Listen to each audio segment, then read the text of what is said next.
You're very welcome, ladies and gentlemen. Thank you very much. Who are you and what are you doing here at this time of the day? Thank you very much for the question, Madam Chair. My name is Moses Desire Kouyo. I am a final year student of the University of Media Arts and Communication, and I'm pleased to announce that I am running for the high office of University of Media Arts and Communication, Student Representative Council. And we're here together with my running mate, and I'll allow her to introduce herself so that she can do us the honors. Okay. Thank you, esteemed panel. So my name is Orlando Milady Mekaya, a student of IFT, studying multimedia and design production in level 200. Thank you. Thank you. And we're here to be vetted and hopefully approved to contest in the upcoming election for the office that I mentioned. Thank you.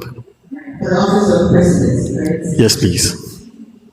Who is the president? In fact, who does the Constitution? Are you Christian, Muslim, atheist, Catholic? I'm a Christian. Right. Christian. Christian. Yes. Please step forward and be advertised.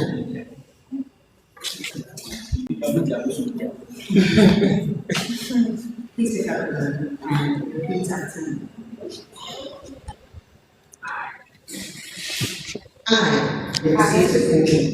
I, Moses Desire Kouyo, do solemnly swear. do solemnly swear That all information I have provided to the SRC Coordinating Committee. that all information I have provided to the SRC Coordinating Committee And during this vetting process. is true, accurate, and complete To the best of my knowledge. to the best of my knowledge. I further swear. That if elected into office, I will uphold and defend the UniMAC SRC I would uphold and defend the UniMAC SRC Constitution, serve the student body with integrity, fairness, and accountability, and perform my duties without fear or favor. I commit to respecting the electoral process, abiding by all rules and guidelines governing this election, and conducting myself in a manner worthy of student leadership. So help me God. Thank you so much. You're welcome. Let's get down to business. Mr. Moses, you're not for the position of president. Yes, please.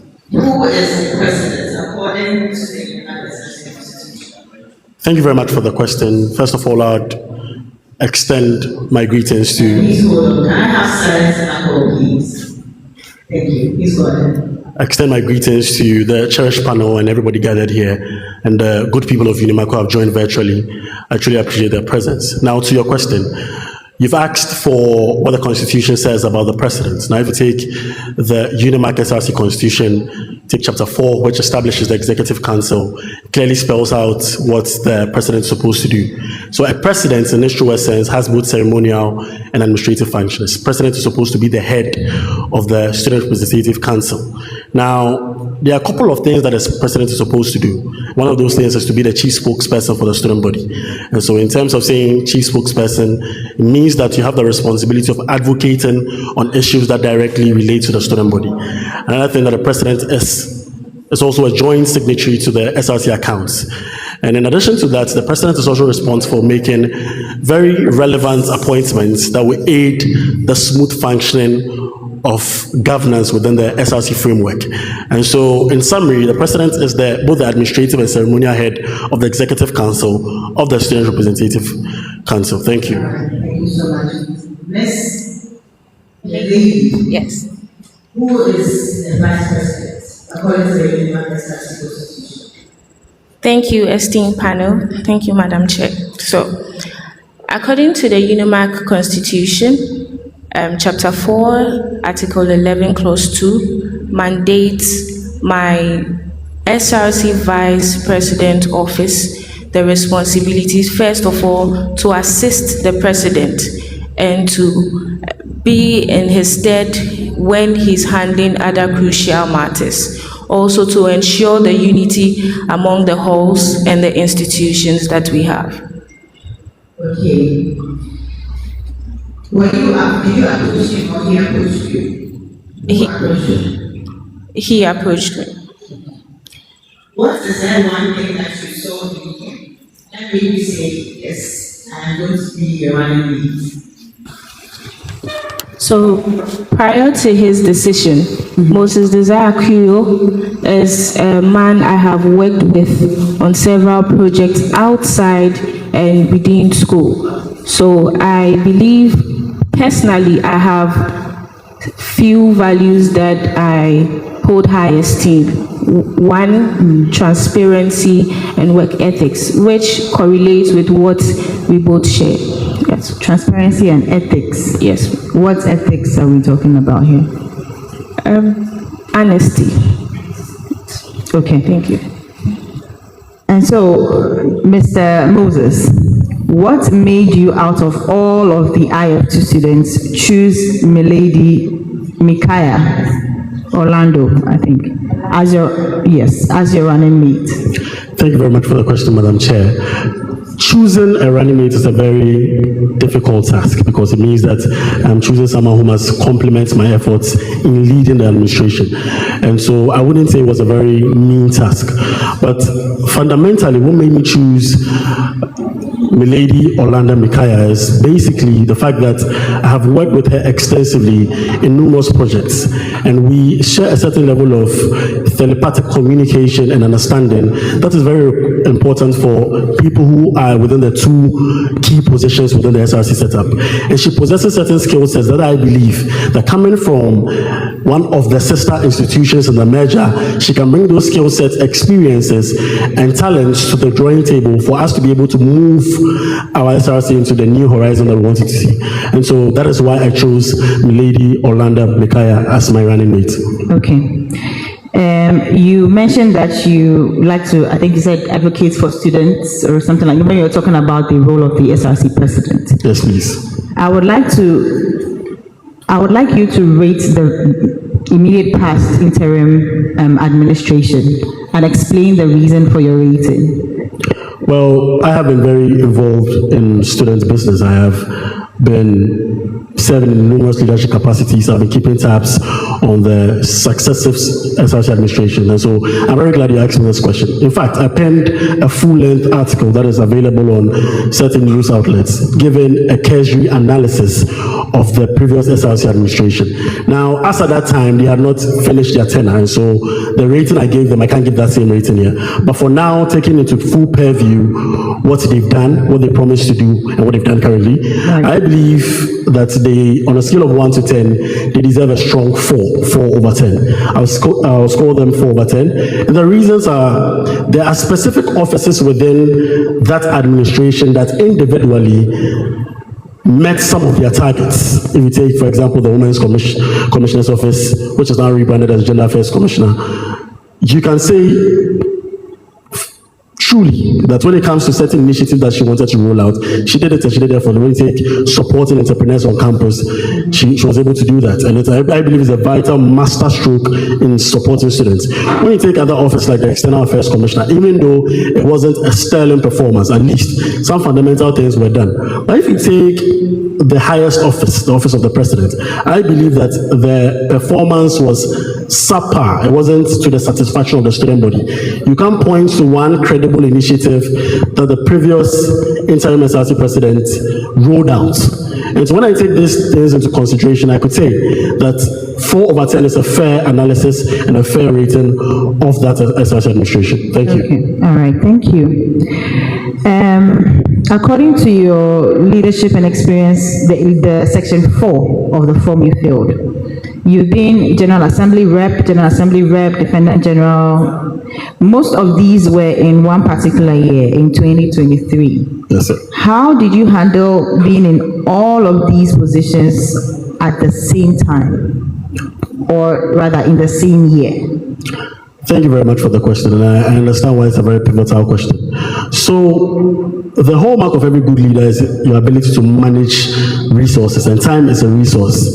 And so, having the ability to multitask is something that any good leader should have. And I exemplified that during that period. And so, I was able to ensure that I allocated the relevant time to the relevant tasks. So, for example, as leader of Mandela Hall, as leader of SRC Scholars Club, there are specific things that I need to do. And so I do not waste time on irrelevant initiatives, irrelevant tasks. I focus on what I need to do and then allocate the time and use the time wisely. That is how I was able to manage the numerous conflicting schedules that came with leading some of these vital institutions. Time management. Right. Would you say you excelled in all the positions? Yes, and I will not say I excelled because I want to toot my horn. The results speak for themselves. If you want me to go into it, I can. Yeah, within just a minute. Okay, sure. So let's take SRC Scholars Club. SRC Scholars Club is a club that is dedicated to training young entrepreneurs within the arena of the free market philosophy. So, I gave him a minute. I think that's why he's rushing. But so she gave me a minute to run through. But I'm at your indulgence, and so if you want me to slow, then that's fine. Sure, that's fine. So, SRC Scholars Club is a club that is dedicated to training student entrepreneurs within the arena of the free market philosophy. So, as president of the club, we established the chapter. There are various chapters. We established a chapter on the UniMAC SRC campus, and then we had to lead that chapter to GILEC. GILEC is the Ghana Inter-University Liberation Economic Competition. Now, we had to lead that chapter to that competition, where we placed first in the pitch and placed second in the debate. That in itself is one of the key performance indicators. When you take Mandela Hall, it was under my administration, and I know you have first-hand knowledge because you succeeded my tenure. We've done remarkable things with the hall. First of all, we established the sense of belonging when it comes to Mandela Hall. Previously, it wasn't just as an abstract institution, but we built a family on campus. Beyond that, we did something very novel, a media tour. And I've seen certain SRCs try to replicate it, but Mandela Hall is always Mandela Hall. Okay, all right. Thank you so much. Thank you very much. So one question here asks, briefly describe one challenge you faced in a leadership role and how you handled it. Do you remember what you wrote there? Yes, I do. Okay. So, again, it relates to my time as a leader of Mandela Hall, and I mentioned that funding hall activities was a very, very serious challenge, and that was because, you see, in the previous SRC constitution, there were supposed to be allocations to halls, you know this, but you know how these things play out. Sometimes the allocations do not come, and then you need to seek for external support as funding to fund hall activities. That was a major challenge. But I was able to navigate it using my vast network of personal contacts, and I reached out to certain local partners who have been members of the hall, so the alumni network, and we're able to carry out some of these development projects. So the major challenge I faced during that period is the funding challenge. For the event. All right. And then the question here that says, how would you describe your leadership style in one or two sentences? You said, my leadership style is collaborative and people-centered, grounded in communication, transparency, and shared responsibility. I believe in leading with clarity, listening first, and empowering others to deliver their best. Explain. Thank you very much for the question. You see, the bedrock of any good leader is you're supposed to be a leader that listens, because the decisions that you make are predicated on what the people are telling you. And so when I describe myself as a listening guy, I basically mean that in making the decisions that directly impact and affect the people I seek to lead, I must listen to them. I must take in their input. Now, John C. Maxwell, who is a leadership expert, he has propounded different theories, posited various assertions about leadership. And he said something very fundamental I want to share. He says that leadership is basically a contract between leaders and followers, where leaders are trying to get the consent of followers in decision making. And that's basically what I mean by when I say I'm a listening leader. I'm seeking to ensure that people feel that they can participate in decision making. And when they feel a part of the decision making process, I take it a step further by collaborating with them in carrying out those decisions. So if you notice, I mentioned that I have collaborative tendencies. So I don't believe that I am the leader and I'm the only one supposed to carry it out. I would empower people to help me carry out those functions. All right. Thank you. Miss Milady. Between you and Moses Desire Kouyo, who is the better leader? Thank you, Madam Chair. I would say we complement each other. Right. We are supposed to work hand in hand, and we are not looking at who is the best, but to achieve a way forward, we need to work as a partnership. All right. So if students approach you and tell you that you want Moses to win, right? Yes. Okay, you want to win. Yes. Okay. So if students approach you and tell you that we prefer you to Moses, we want you to run as the president and then Moses be your vice, so we vote for you, are you going to go ahead and make this decision because you want to win at the end of the day? Thank you for this question. I would say no. Explain. No, because I believe that this is the time to learn from the experience. If you look at Moses's leadership skills, you'd notice that he has been the 3-time member of the General Assembly, so on and so forth. So you're willing to lose the votes of the people? It's not about losing the vote of the people. It's about the people. We are in the office because of them. In this case, the people are requesting you go as the president, then he run with you. So in everything we communicate, it's a matter of dialogue. Let them understand that it's a partnership, not a one-man's job. How would you measure success for your administration, for the Kouyo Orlando, is it Orlando is your surname? Yes. So the Kouyo Orlando administration, how would you measure success when it comes to? Measure success. Yes. So we are in for keeping a legacy. Yes. In simple words. You're in for keeping a legacy? Yes. What legacy is it? So we believe that we have projects that will solve the students of problem, the problems of students, sorry. Yes. So in this scenario, we believe that students have crucial issues that run across the various institutions, which we are hoping to solve in the time of our tenure. Okay. And Prince, you can go ahead. Okay. Moses Desire Kouyo, right? Is it Kouyo or Kouyo. Kouyo? Thank you very much. Sometimes I see you add Esquire to your name. Is it part of your name?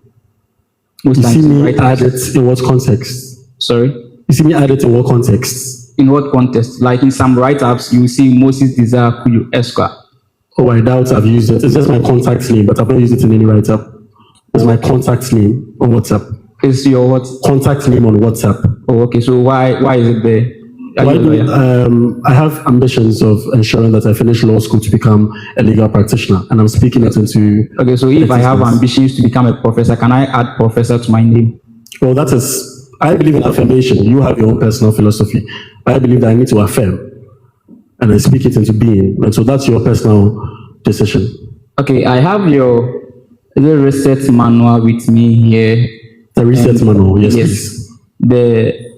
Our policy pillars, policy 2, welfare policy. You stated proactive support, endowment fund expansion. But I don't know of any endowment fund. So what then are we going to expand? Or is there an endowment fund I'm not aware of? That's fine. This is a learning curve, and we'll all get the opportunity to learn. And so the endowment fund in its truest form used to exist under the UniMAC SRC administration framework. So in UniMAC there existed an endowment fund. The fund was set up to support students who are unable to pay their fees, pay either full or part of their fees. So and a bill was laid on the floor of General Assembly. It was adopted. A committee was set up, and then it was doling out monies to students to be able to pay their fees. Now, the understanding is that the issue of financial support for education advancement is a very key issue. And that is why even at the national level, the no-fee stress policy exists. We want to do something in our own small way to ensure that as an SRC that cares about the students' welfare, we are bringing that inherent IG legacy project to this new UniMAC, expand it and ensure that from IL to IFT to IJ, everybody seeks to benefit from this. And we are doing this in a very realistic fashion. If you take a look at the research manual, we have mentioned that at least by the first semester, we've set a target that at least we should be able to raise 10,000 Ghana cedis. Okay, it's okay. Have you worked with the media station before? Yes, at least for the first semester. 10,000 Ghana cedis. Okay, that's fine. Have you worked with a media station before? Are you working with a media station? Yes, please, I am. Have you done an article about UniMAC before? Yes, please, I mentioned it in my introduction that when I was asked the question about rating administration, I've written about UniMAC, the administration. I did a full-length feature piece on the SRC administration. On the SRC? Yes, please, on the SRC. Okay, what was it about? Can you educate me on what? Okay, so I wrote an article about my thoughts about the performance of the SRC. And I did an office by office analysis where I gave my scoring for each office and I mentioned why I believe those offices deserve those scoring. And I think you rated them low because Madam Chair asked you your rating and you said 4/10, right? Yes, please. So you rated them low. Yes, in the article as well. Yes, please. Okay.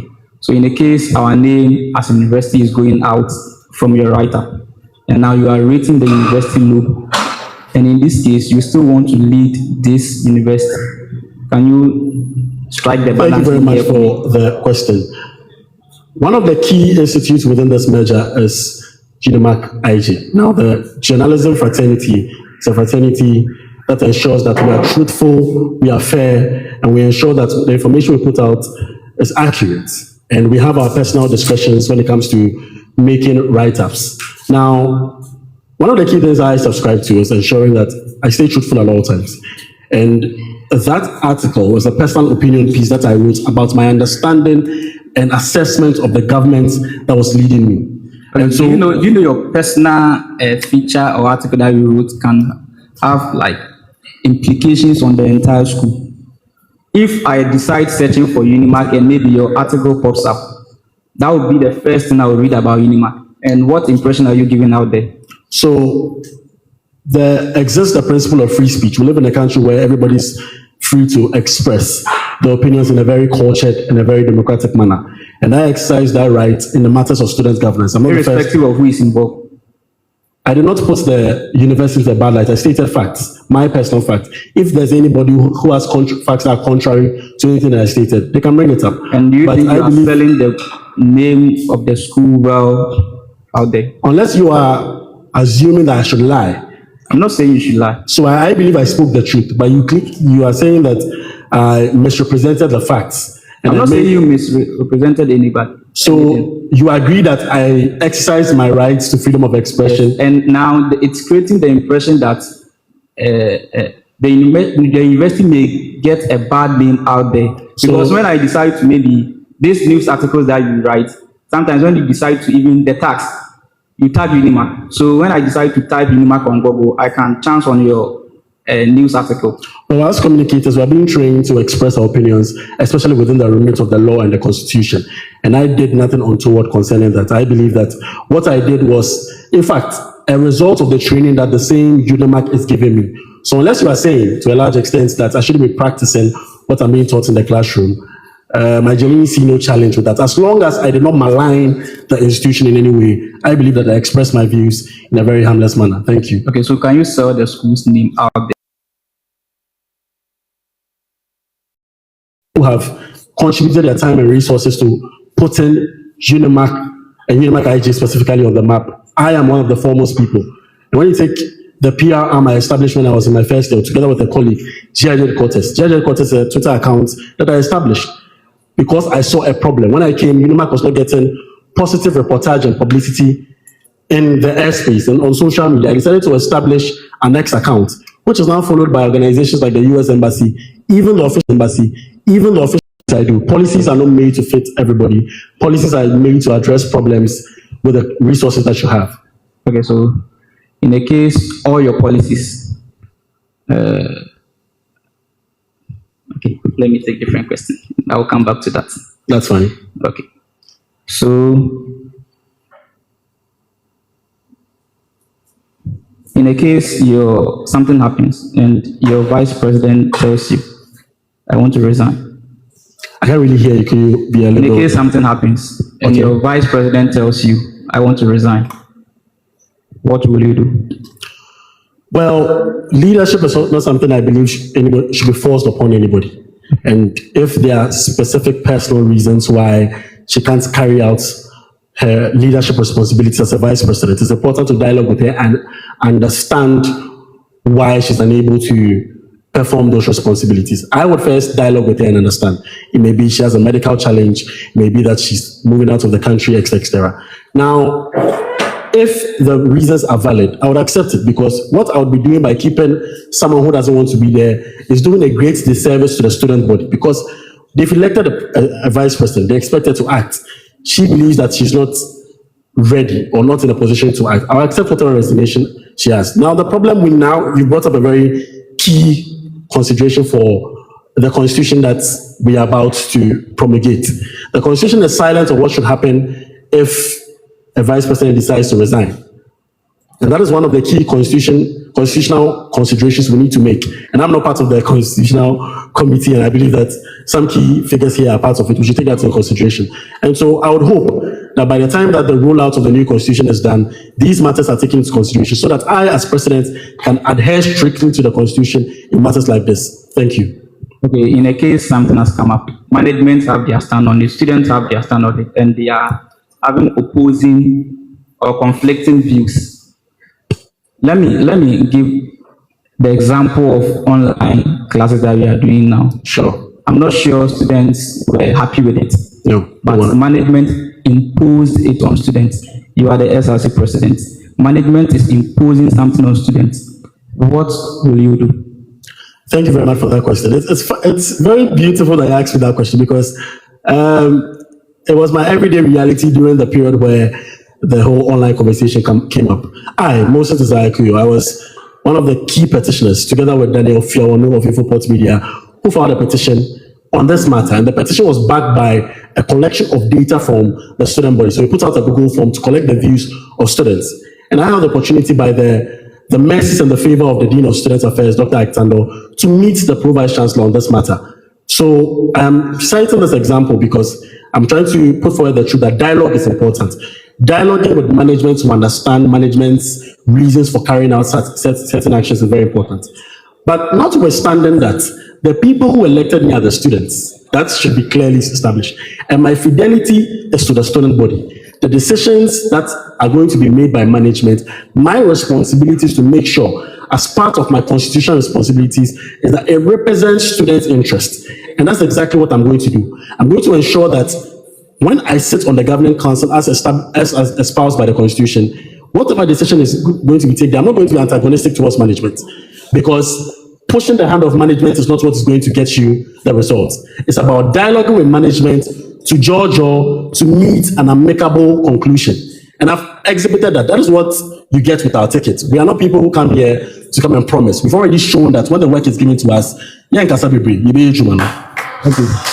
And I'm sure you did some work on this. I'm sure you did some work on the whole piece. This online thing. What was the outcome? I didn't get your question. Please come again. You did some work. You are telling me you met the Dean of Students to the Pro-Vice Chancellor. What was the outcome? So I met the Pro-Vice Chancellor and the Director of IT, Mr. Michael Tufo, and the Pro-Vice Chancellor, Professor Weston Ambrampa. And we had, together with the Dean of Student Affairs, Dr. Aiton, we had productive conversations around this. Now, they made it abundantly clear that there are certain constraints that prevents them from moving the semester back to physical. There are certain constraints that would make it practically impossible for us to to move into a fiscal mode within that period. And when the reasons were espoused to us, as right-thinking members of society, we understood the drift, but we also understood that for an online system to be truly effective, it was important that there were student support mechanisms. And myself and Daniel Fiawunu made a call that based on the data we've collected, majority of students want a fiscal mode of learning. But if that is impossible, looking at the current circumstances, they should ensure that the online system is seamless and is error-free. And that is where he invited the director of IT, Mr. Michael Tufo, where we engaged him. We made known to him the concerns of students from the orientation exercises, the problems they had with joining the orientation, etc. And then we mapped out certain solutions.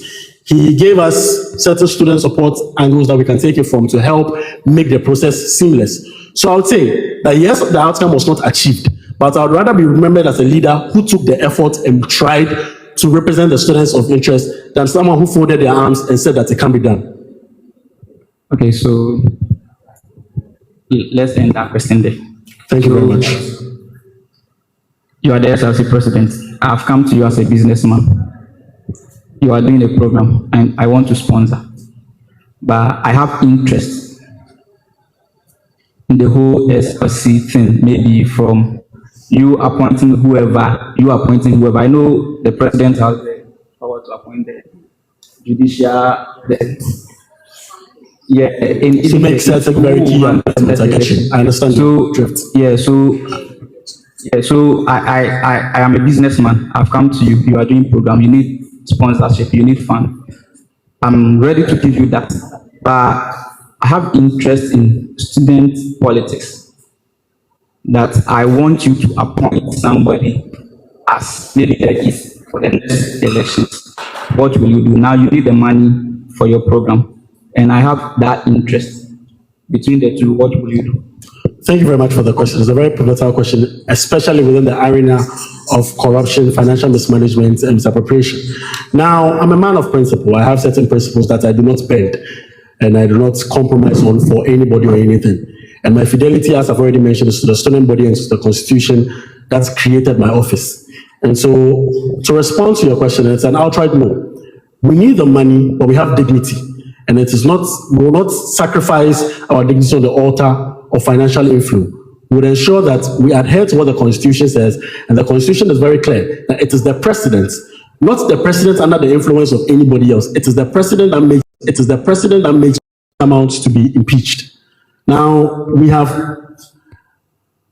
tolerated a lot of recklessness when it comes to leadership, and that is why we have sometimes found ourselves in certain quarters that we find ourselves in. You know some of the challenges with SRC administration. I am going to be the father figure that is going to crack the whip and ensure that discipline is maintained at the highest level within the executive committee. And so I doubt, and I'm praying that I get to go into that office with executives that care about the students' body, executives that are going to remain loyal to the Constitution and the edicts of the Constitution. But if any of them does anything untoward, and it's with beyond the remit of the Constitution, they'll face the full rigors of the Constitution as spelled out by the Constitution. Thank you very much. Okay. I don't know what your limits will be as a president. Tell me your limits as a president. What my limit would be, you need to contextualize the conversation. Limit is quite vague. So limit in terms of my constitutional limits, limit as a personal, individual, limit what kind Any of them you feel to answer. Okay, sure. Then, well, it would be better to add context so that we save time, but I'll definitely answer it. Thank you. So, in terms of constitutional limits, just like the principles of checks and balances espouse, the General Assembly acts as a check on the Executive Council. So, for example, the executive, which I head, initiates programs and activities.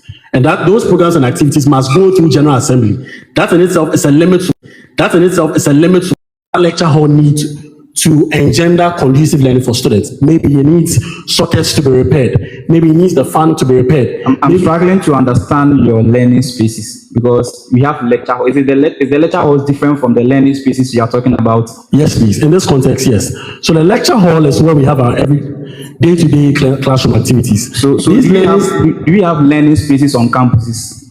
Yes, please. You go to IJ. Okay. Close to the cafeteria, there's a place that was established by a certain administration. You have two or three lavish benches under a canopy. Oh, okay, that's the learning place. Yes, please, that's a learning space. You go to the OSU campus, there are a couple of canopies that have been put together. I know that. So how Sure. did you modernize that tent? I think it's a tent and a bench. Great. Yes. So you take a look at the OSU campus. I know you live very close to the OSU campus. Great. So if you take a look at the canopies, the states that they are in, it's an eyesore if you agree. There are holes in the canopies themselves. When rain falls, students can even use those spaces. Now, when you go to, for example, I paid a visit to... Is it that you are going to change the canopy or something? That's one of the key dimensions, that whatever the learning space needs to meet standard practice, that's what we are going to do. So if the canopies, because if it's raining and students want to use the places and they can't, then what's the essence of having a learning space? Let me finish. Outdoor learning spaces, because of technology and digitalization, if you're not aware, outdoor learning spaces can also have sockets where students can. So I wanted to make an example. I paid a visit to the IO campus at the Accra City campus, close to the UG Accra City campus. That's where one of the IO's campuses are. I paid a visit there, and there's an outdoor learning space where they've been able to use the space wisely, and there are sockets attached to that outdoor learning space. That's one of the things I'm thinking about for some of the outdoor learning spaces that we already have. Modernizing them to ensure that students have a conducive experience. Okay. Let's be practical here, because I know of OSU campus. Great. And looking at the tent and the bench, lavish bench, like I'm trying to understand how you're going to modernize, bring things like socket, fan. So what you're asking for is a technical direction. So the technical expertise exists, just like I've given you an example that has been replicated at IL. So when you go to IL, something like that exists. I do not have the technical expertise or technical know-how. But as a leader, I don't have to know how to do everything. I must know who has the skill sets and resources for me to achieve my aim. You have to look at the feasibility of it. So it has been replicated at IO. Are you saying that it can be replicated at IJ? Is that a conversation we're having? So is it that you are going to change the entire tent there and bring something new? Because I don't know what you are talking about. So if need be, so I made an example that, for example, the canopies that existed, they have holes in them. And so does that warrant a conducive learning experience in your opinion, if I should ask you? Let me permit me to ask you a question. Continue with it. Okay, it doesn't, because if I'm studying, then rain is falling and I have to vacate the premises. So give us like something that we will see. Maybe it will look like this. Maybe we will use roof. Maybe we will do this like. So as at this juncture, I can make those stringent promises. Before you take any action, it's important to ensure that the feasibility studies is done, and then you communicate what the roadmap for achieving the aim is. But we need to establish that. Now, it doesn't mean that the fact that the feasibility studies has not been done yet, it doesn't mean that it can't be achieved. What I'm saying is that we've seen it replicated elsewhere. What you're asking for is a technical roadmap, which I am not a technical person to communicate. We will find the technical people to do that and achieve the aim that I'm communicating to you. Thank you. I don't know if you have other questions. I'm just not certain about the explanation though, because I wanted to know how this is going to be, because we already have a plan. That we are going to do this thing and bring something else. So I've said that if the tent is not promoting conducive learning, it has to go and be replaced. Outdoor learning space. So when you walk into the premises, on your right is roofed. So there's a roof over it. I'm trying to describe it, so forgive me, but I'm trying to describe it. So it's a roof building, but it has very large windows. So it's an outdoor learning space where students can sit to study. Now, there, on the table, they've attached sockets to the table. And I'm sure they're drawing power from the main building. And so, certain students use laptops, mobile phones. They want to study. Is there a building like this? Or? No. It's detached from the main building. So it's detached from the main building. There's no building on this campus I can use as a reference point, but it's detached from the main building. So this is the main building. Beyond the main building, there's a space. It's roofed though, but it has large windows. So it's an outdoor space. And then, ordinarily, it's not supposed to have sockets because of the way it is structured. But they have sockets there where students can charge their phones, and I'm sure they're drawing the power from the main building. And that's something I want to replicate. So here we have canopies.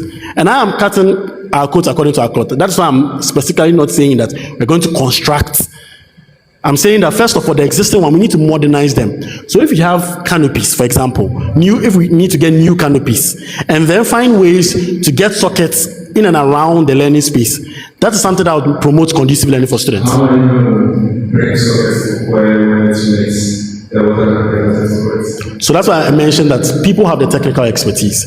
My job as a leader is to have the vision and find the right people to exemplify the vision. But the vision you are having is questionable because you are saying that when we release the canopies, do you see that? So he was forcing me to give my pictorial view of what I think will happen, and that's why I mentioned that. This works here, but this would work better here. This works here, but this would work better here. That's the point I am making. So why do you do the technical lessons before doing your studies? Why did I go with a technical expert before doing my studies? Why didn't you go with them? Obviously, I'm not yet SRC president. I would have to have a mandate to engage them. So if you don't know what it will take you to do it, then why are you promising us that you're going to do it to us? Okay, thank you very much. So I'm making the point that when it comes to carrying out visions, you can have a foundational vision. As a leader, you know where you want to get to. You might not have all the skill sets and resources to be able to carry it out, but you know the people who are able to help you implement the vision. Now, I have seen it being replicated in a sister UniMAC institution. That means that it can be replicated here. The technical fine details is what I do not have currently, and I do not want to lie because I'm not a technical expert. So I'm saying that if given the mandate, the feasibility studies will be done comprehensively, and then I can present a report that tells you X wire will go to Y wire, X canopy will move from here and will be taken here, and then you can make a judgment for yourself. But to say that it is not implementable as at this stage, I would say it's a bit unfair because it has been replicated in other institutions. Thank you. Okay. Have you been to IFT? I have been to IFT. What do you think are some of the challenges on IFT? Well, the academic challenges run through all the three institutes. So first and foremost, just like any other IL or IJ institution, IFT has academic challenges when it comes to portal issues, registration challenges, research support, etc. But one of the key issues right now that engaging with students, and my running mates made mention of when we're engaging on the future of SRC, is the issue with accommodation. I'm hearing there's a building called Monster that is an uncompleted building, and there are certain... Someone talking? Go on. Okay. So an uncompleted building called Monster, and per the description she gave me, there are certain students who have had to move out for refurbishment works to be done to the hostel. That's the information I have at my disposal. But beyond that, certain IFT students have engaged. Come again. Where did you get that information from? So it was based on my personal observation. Your personal observation? Yes. I don't want to build in the base. No, but So there is a purpose of that building, and you are assigning your personal purposes to it. Is that it? okay, so I believe that this is a learning curve. So permit me if Leaders of everyone. so if I believe if it is wrong, then you can permit us to be corrected. We stand to be corrected. But issues like this are not issues to toy around with. These are policy documents that you are preparing. So if you don't get the right information, what kind of policies are you going to prepare for us? What research or who do you speak to when we're coming up with this policy, or when we're telling your what's the name? Moses. When we're telling Moses about this? Okay, thank you. So before we come to a conclusion, we made our analysis. We interrogated a few students. Yes. Students that are building up the place. We are not talking about building the place. We are talking about Monster. That is a topic of discussion.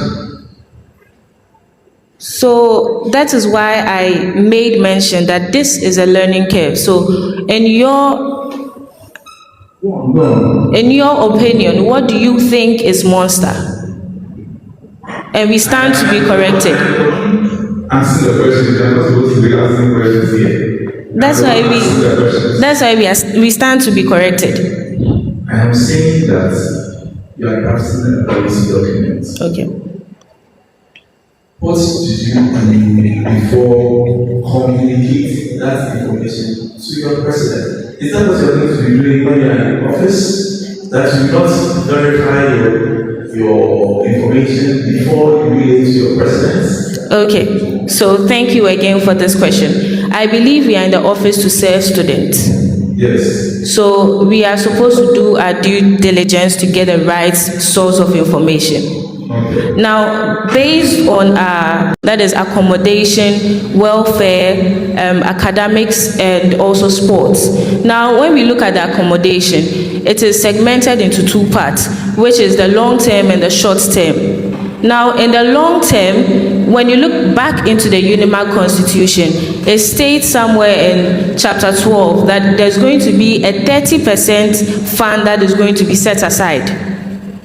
And looking at this, before we make up a policy, I believe... You're talking about Monster. I understand. So let's stay on the topic Monster. That is why I stated that we stand to be corrected, because I believe that you were in the school way before we were admitted. So what... That's not about me being in the school. My point is, did you verify that information before giving it to him? About Monster? Yes. So that is why we are standing to... Verify the information. No. Why? Because it hasn't been implemented. These are suggestions from students. The analysis. That you've given him that Monster is going to have accommodation spaces, right? Did you verify that before communicating that to him? So... Did you verify that? No. Why? Because it is a long-term procedure.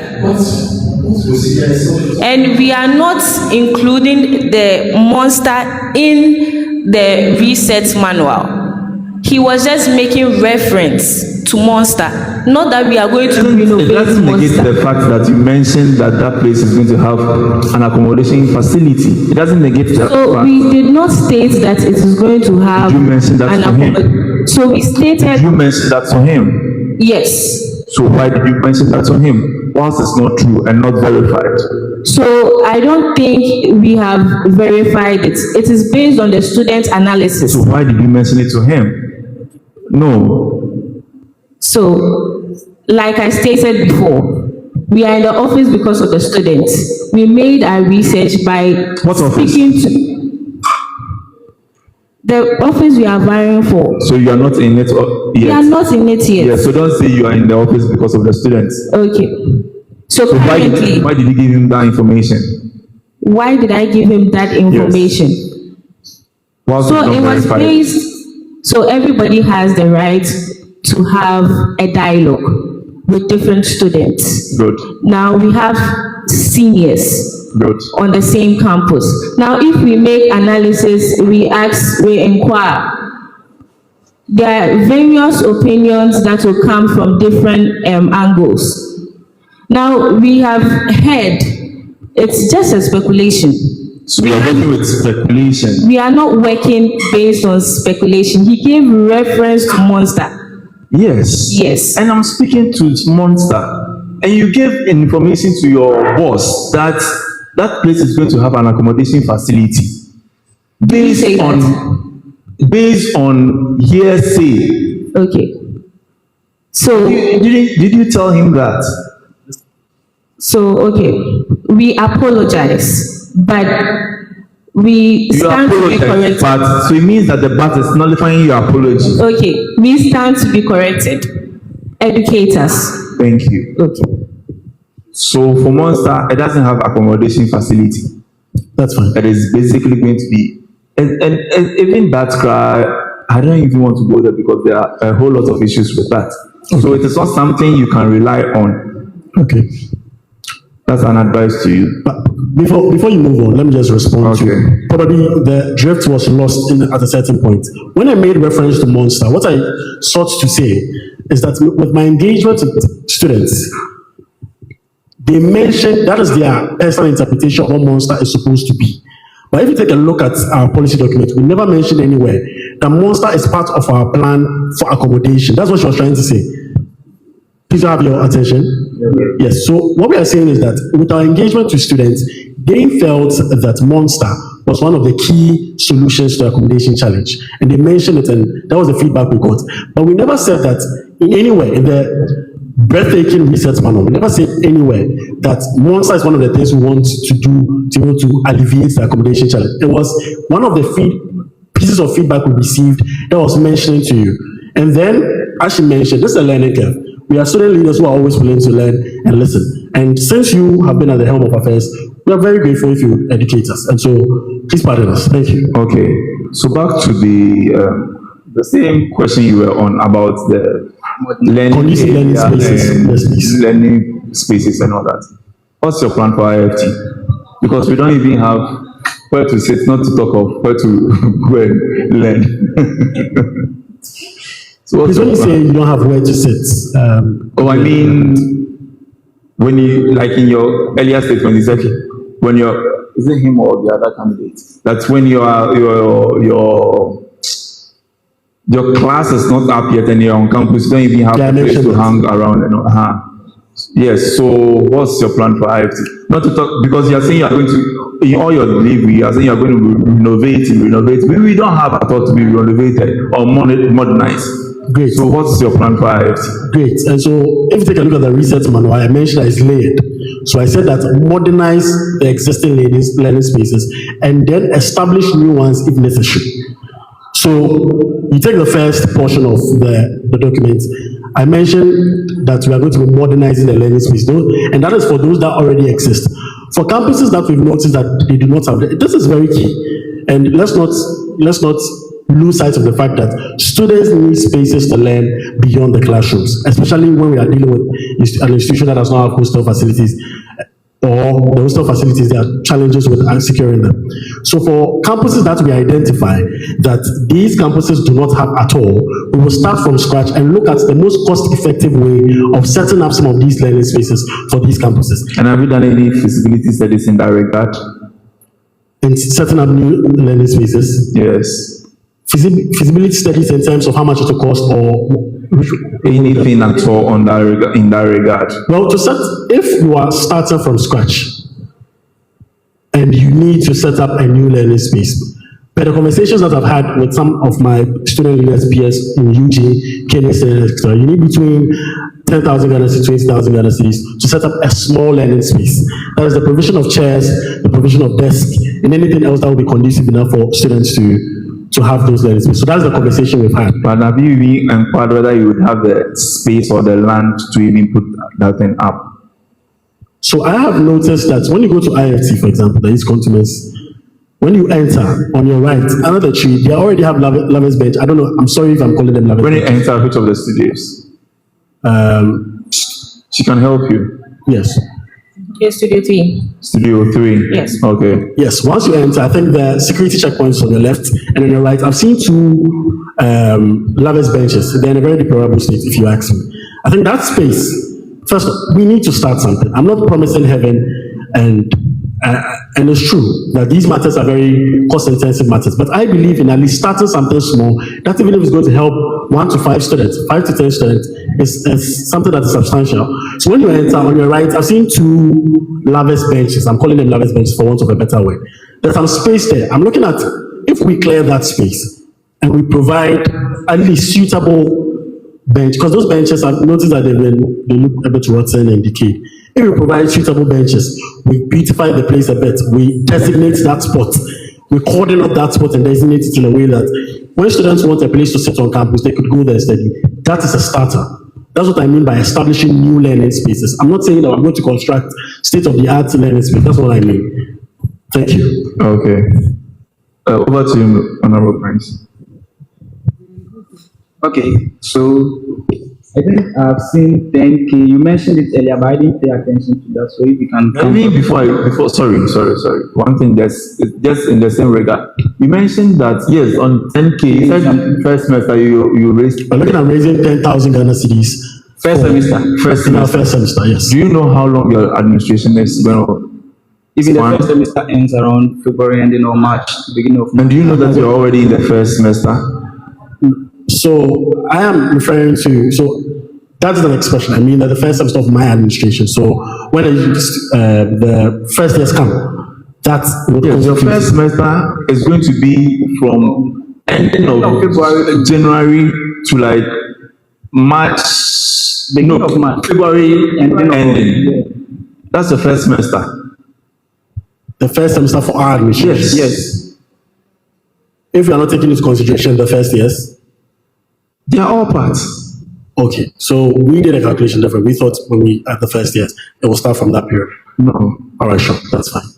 So are you still standing by that 10,000? Yes, please, I am. Within that 1.5 months. 1 month. Yes. Well, the revenue mobilization plan for that fund is very clear, and I have already started engaging. Tell us about it. Thank you very much for the question. I knew we were moving into that direction. And so, when you take a look at support, the term support for our institution, over the years we have spoken a lot about alumni, and I have the joy of watching some of my colleagues come here and they mention the same word alumni. Now, with my engagement with alumni, because I do a lot of work with the school, and because I'm in the media space, I work with a lot of people who have worked a part of UniMAC before. One of the key things they want to do is contribute to credible initiatives that UniMAC is putting up to better the lives of students. So the issue here is not an unavailability of resources. The issue here is the absence of initiatives that they can contribute to. And so the UniMAC Endowment Fund in itself already existed. In fact, the seed money for the previous UniMAC IG Endowment Fund was 30,000 Ghana cedi. We started with 30,000 Ghana cedi. Now, I have pegged it a bit lower because now... I think that is for IG, not Yes, UniMAC. but that's what I mentioned. I said the original UniMAC IG Endowment Fund. It was 30,000 Ghana cedi. The reason why I've even pegged it lower is because this time we are not relying... Okay, so let me go into it for those who don't know. In the UniMAC IG Endowment Fund bill, the monies were coming from allocations that were made by the SRC. So it's coming from the student's office. And so 30,000 was allocated to the endowment fund. I even pegged it lower because we are now going to seek for external support. Now imagine we tax 5 members of our beautiful alumni to contribute 2,000 Ghana cedis. 2,000 Ghana cedis times 5 is 10,000 Ghana cedis. So it doesn't seem like a far-fetched reality. It is about strategically positioning our university to engage with these people to contribute. And I'm telling you, if by the grace of God and the everlasting mercy of Allah, we are given the opportunity to fill that office, we are making this promise that we can even... Will you resign if you are not able to do that? Will I resign if I'm unable to raise the 10,000 Ghana cedis? Well, I believe that challenges exist when you're rolling out policies. Would you resign? No, I will not resign. Why? Because I believe that when you set out a policy target, there are certain challenges that might come up that might prevent you from implementing that policy target. The solution is not to resign. The solution is to report back to the student body, be transparent to them as to why you could not meet that target, and promise them about the achievement of the target and what you are doing to do. You need to restore faith in your administration when you do that. That is what I'm going to do. So resigning and chickening out is not the way to go. Engaging the student body on why the timelines we set were not good enough and why we need to readjust the timelines is what I'll do. Thank you. You call you resigning because you are not able to fulfill your promise to students checking out? In this context, yes, because we believe that it can be done. Maybe there were certain challenges that emanated, that prevented us from achieving those targets. And I'm a man that does not like to leave my business unfinished. And so if the opportunity is given, we would speak. And this, I always say, the consent must come from the student body. The student body needs to understand why certain actions are being taken. Their problem is not that sometimes you're unable to fulfill certain promises. The problem is the lack of information as to why you can't fulfill those promises. So what I'm going to do is to report back to the student body. We set a target. For XYZ reasons, we're unable to meet that target. This is what we intend to do to ensure that the promises that we've made are achieved. Then I engage. So what you are telling us is that you are going to give us excuse. Even when budgets are even drafted at the national level, key performance indicators are not always met, even in the corporate world. We don't call them excuses. What we do is that we reassess, realign, and ensure that those targets are met in the long run. And so, I'm a man that does not take excuses. I'm going to put my hand to the wheel and do my best to ensure the targets are met. But if in any case, those targets are unable to be met, my duty is to go back to the people who sent me to work for them and then make them understand that because of XYZ reasons, and you see, we are dealing with a very discerning student body. When you explain to them and explain to them properly, with facts and figures, with information that is credible, they will make a decision and say, okay, yes, Moses wanted to give us this, but because of X, Y, he couldn't. Let us support him to be able to give us that. Thank you very much. Okay, I'll come back again. So I still have your The research manual. the research manual, and with welfare interventions, you stated that I think the short-term goals. You stated health and well-being initiatives, regular health screening, vaccination drives, and wellness campaigns across IJ, IFT, and IL.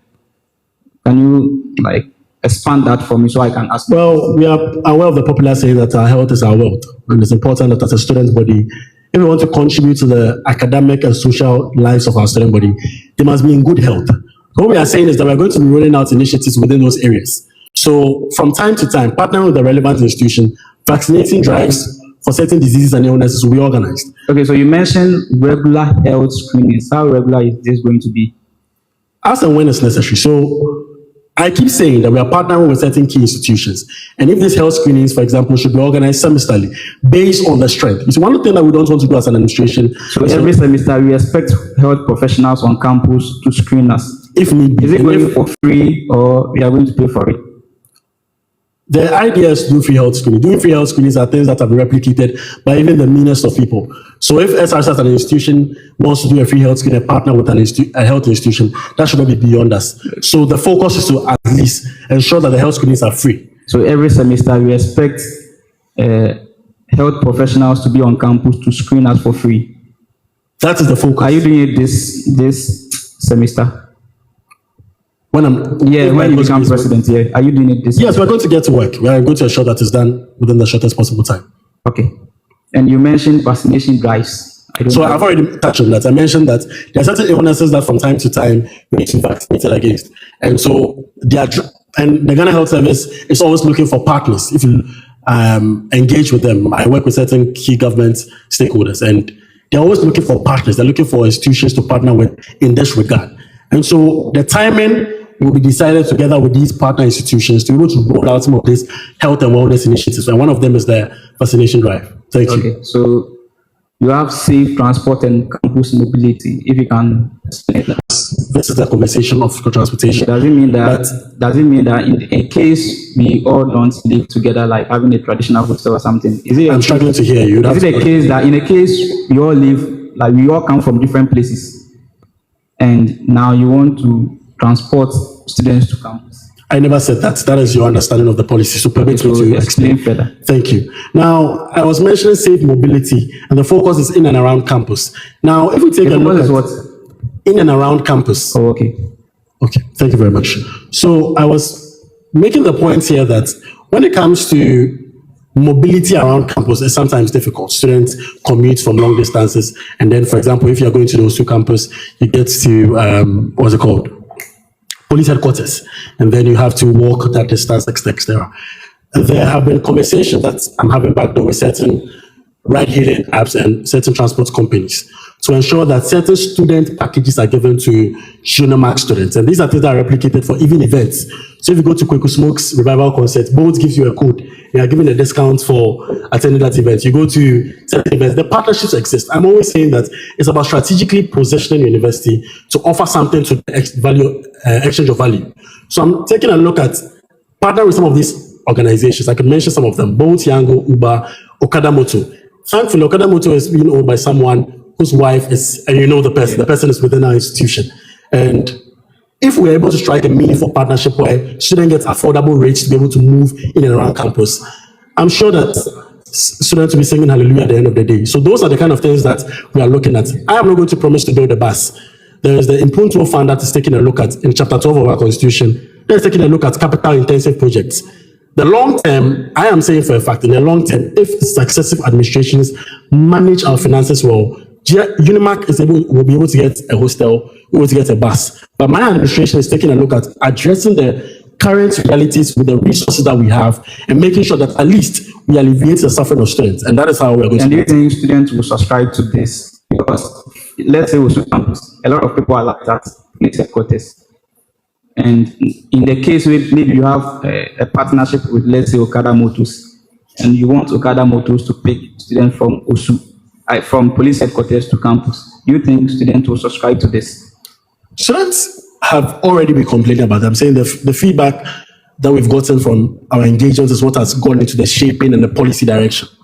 So if you ask me if I think, yes, I do, because some people say they get to some of the board public transport, they get to police headquarters, and the distance is too Herculean for them. And do you think they can afford, I don't know what the charges will be, I don't know what the MOU will be, but do you think students can afford paying for just, I'm not sure it's even up to 3 kilometers? Well, are you asking if they can afford? Yes. But the purpose of the policy direction is to reduce rates, and that is why we are looking for. So for example, if somebody wants to order a ride, it will be higher if we don't have a partnership with these institutions. If they want to order a ride, for example, from maybe police headquarters to those two campus, it will be higher. What I'm saying is that we are looking at ensuring that there are affordable rates, incentives for students to be able to easily move in and around campus. And so, yes, it will be cheaper if it's not going to be cheaper than the status quo right now. So for you, when maybe you're coming with a public transport, you alight at police headquarters, and you intend ordering ride from police headquarters to campus, and let's say the ride will take about 5 minutes before it gets there, will you still wait for the 5 minutes? Will I still wait for the 5 minutes? Yes. Okay, so I'm saying that the institutions will be tailored specific to the campuses. For that distance you are mentioned, Okada Motors will be the best. Okay. So imagine that there's a designated checkpoint for Okada Motors for IG students. We get there and there's a standard rate. If you go to the University of Ghana, Lagos, for example, the SRC has partnered with the Taxi Drivers Association to establish standard rates for moving between certain distances. Okay. So if Okada Motors said the standard rate from the police headquarters to the Osu campus is 5 cedis, it's a standard rate, if I agreed on it. Anybody who gets to that point, the only thing they have to do is, for example, a form of student identification and then pay their standard rate, and they're commuted to campus inconvenience. Thank you. Silence, please. Oh, thank you very much. Are you done? Yes, so I give it. Okay, so I have here inclusivity and safety programs. Let me read.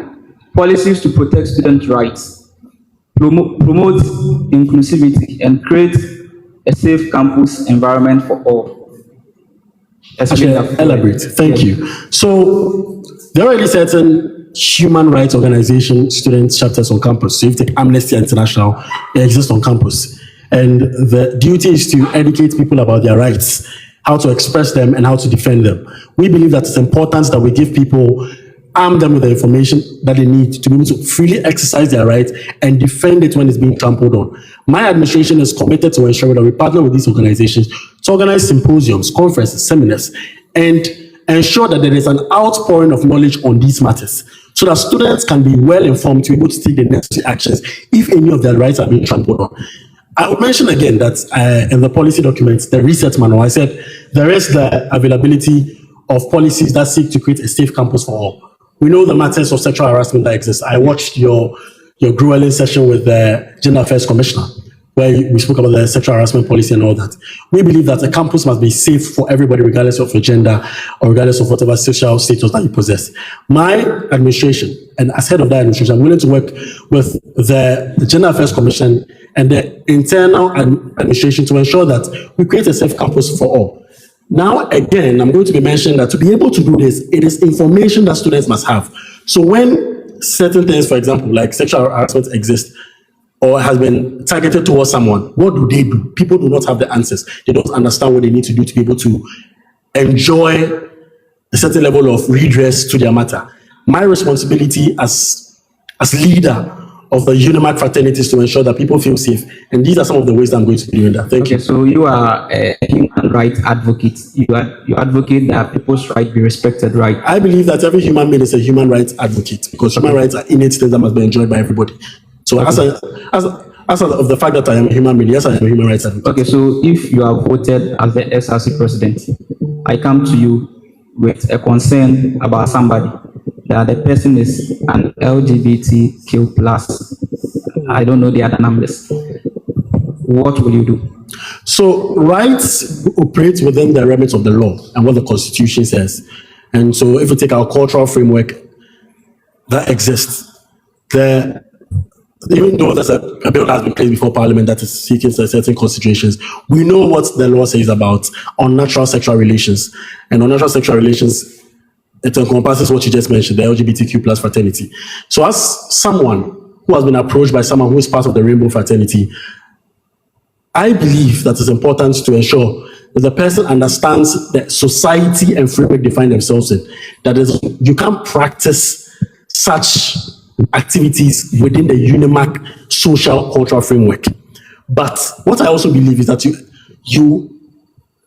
your rights to ensure that you enjoy whatever sexual preference you have them is customized to yourself. But and I will not allow. And I will not. Hold on. Do you know what the anti-LGBT bill says? It's a bill. It's not a law, so it's not in function. Yes, but do you know what it states? Fundamentally, it seeks to criminalize the activities of LGBTQ plus perpetrators. Okay, so let's say this bill, because those people that champion the bill are in government. So let's say the bill is passed to become a law. Let me to wipe my. Okay. Thank you very much. So the bill is passed to become a law. Now somebody comes to you to tell you that this person is engaged in that act. What will you do as a president? So someone comes to me to tell me that someone has broken the law. What will I do? Yeah. As a law-abiding citizen and someone who shows fidelity to the Constitution and the law, my responsibility will be to adhere to what the law says. Now, the bill is not just a law, so we can't stipulate what it's going to be. And I'm giving you an instance where it has been passed to become a law. So adhere to what the law says. I know those people that championed this bill during the previous administration. So adhere to what the law says. So you adhere to the law mandates I report the person. Because you notice that the bill in itself seeks to also provide support to people who are of the spectrum. So it is not entirely negative. There are counseling services, there are certain medical procedures that can be conducted for these people to receive the needed help. So it is not negative. The reason why I do not want us to go into the basic tenets of the bill is because it has not become a law yet. But hypothetically speaking, if it's established as a law, whatever the law spells out, that as a citizen, when I view certain activities of such people, what I am mandated to do, that's exactly what I'm going to adhere to. Without fear of favor. Thank you. Just a follow-up question. As an SRC president, will you encourage LGBTQ on campus? I've already mentioned why that. And why not? I want you to be clear on it. Sure. My response to that is SRC president and a human rights activist. Yes. My response to that is no. I will not encourage it. And the reasons are very clear. We do not operate in a banana republic. Our country is governed by laws. It's governed by ethics, it's governed by rules and regulations, and people who live in a civilized society must adhere to them. Now, if you have these challenges, the bill that is being enacted has certain redresses that you can seek. But as it stands now, the current criminal code criminalizes unnatural relations. And I can't support something that both our culture and the law frowns upon. That would be tantamount to a travesty against the law and to against the cultural ethics that have been raised by. So no, I can't support it, but I can provide support to people who are going through it for them to revert to what the original state is. Thank you.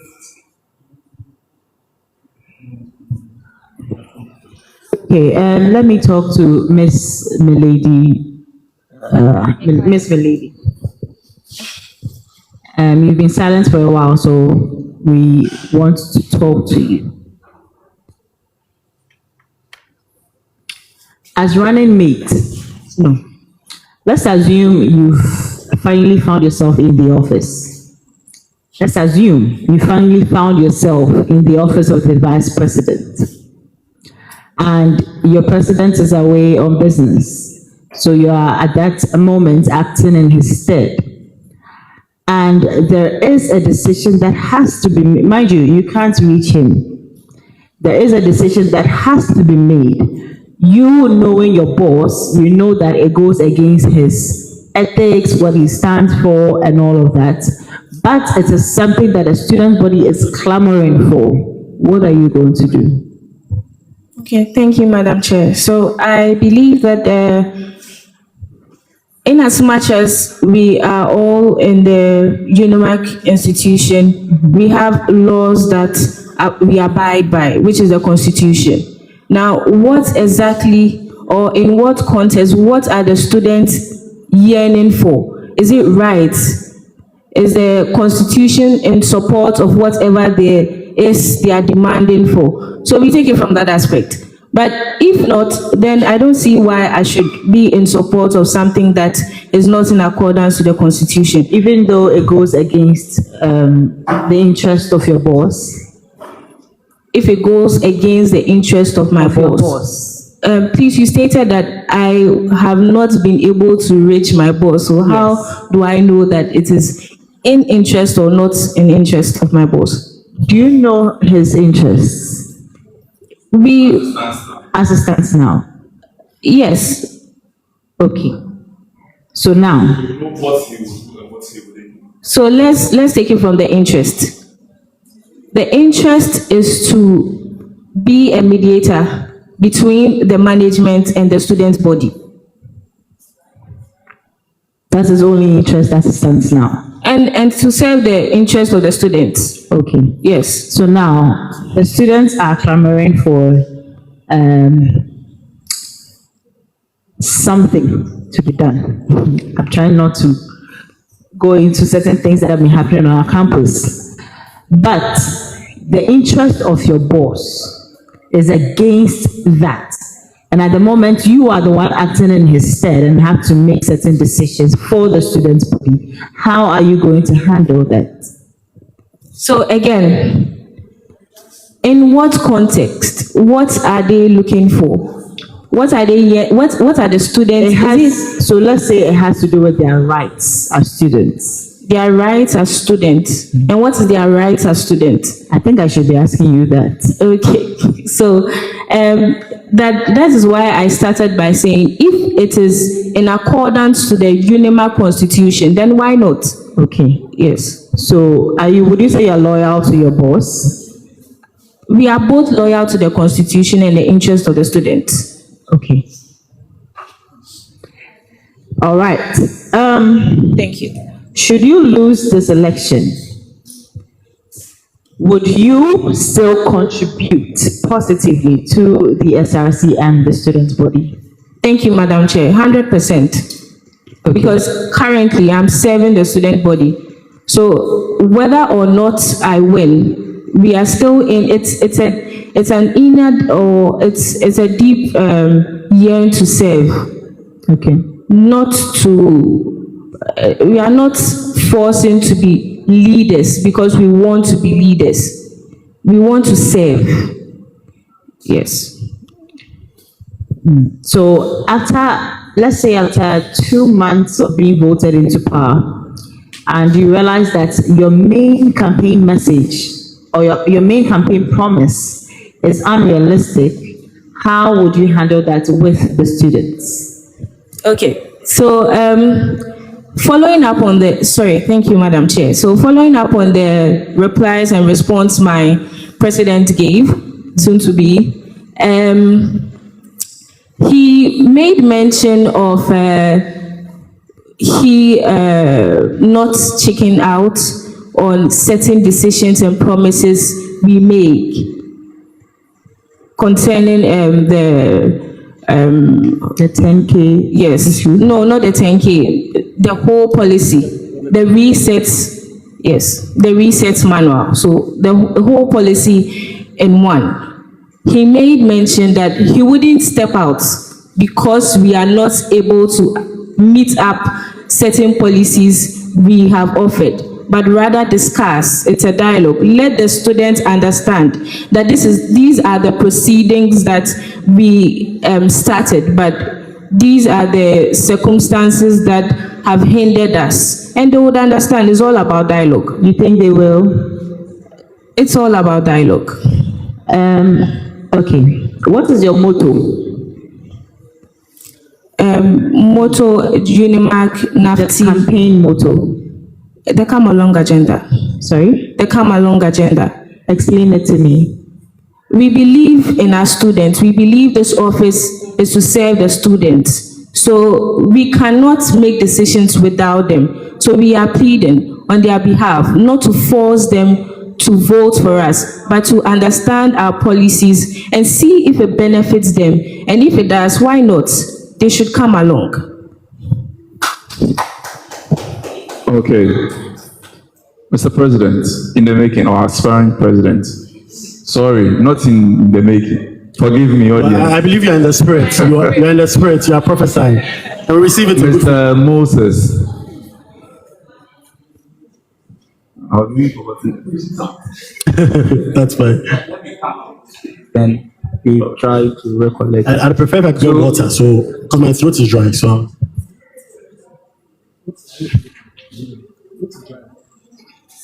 Yeah, let me just one question here for clarification. sure, that's fine. I've seen the SRC Day volunteerism.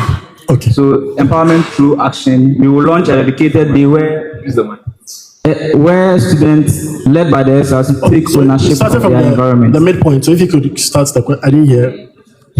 I'm reading from your own No, policy. you started from the midpoint because at the point we couldn't hear. So please start Okay, over. so Thank the you. SRC Day volunteerism. Thank you. Okay.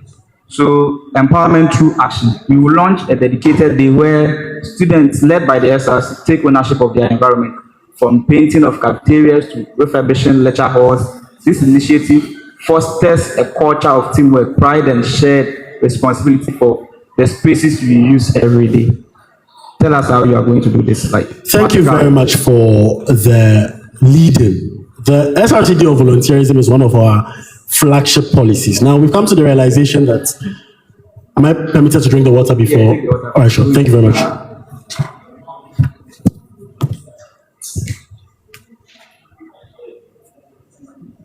All right. Okay, there's a question.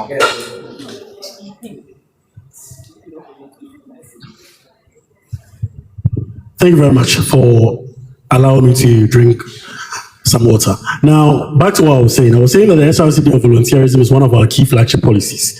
Now, we've come to the realization that for us to achieve the level of development that we want UniMAC to see, it's important that we create avenues for students to be part of the developmental agenda.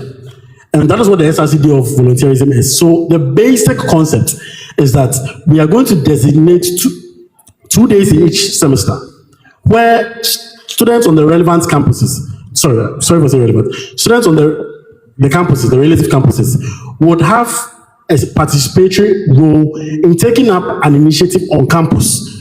So what's going to happen is that as the Central Executive Committee, our responsibility is to seek for resources, financial support for students on the various campuses to take up volunteering initiatives. So let me give you a practical example. If you take the cafeteria at the Osu campus, forgive me for using those examples, I am a bit more conversant with it because I come from IG. The cafeteria is in a semi-deployable state. It's not painted.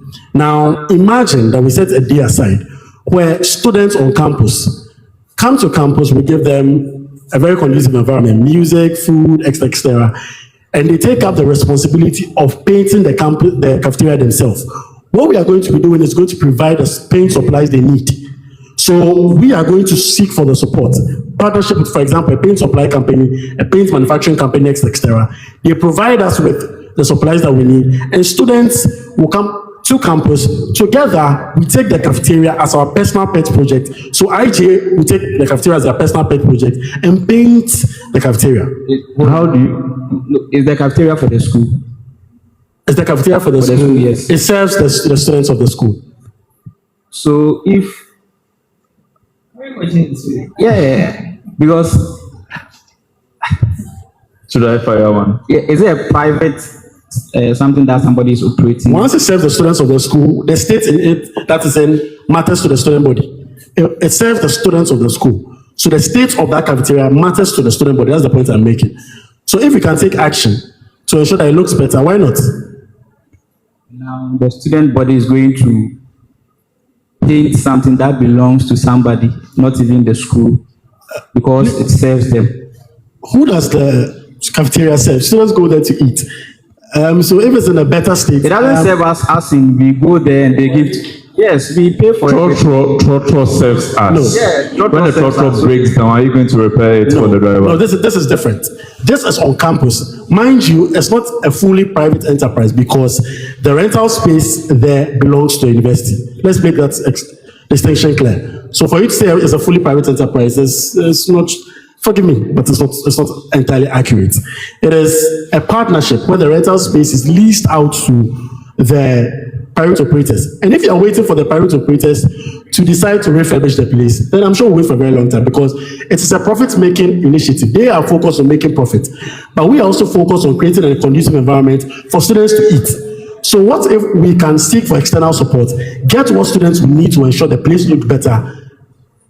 I think it was How do you intend to get students to buy into this idea?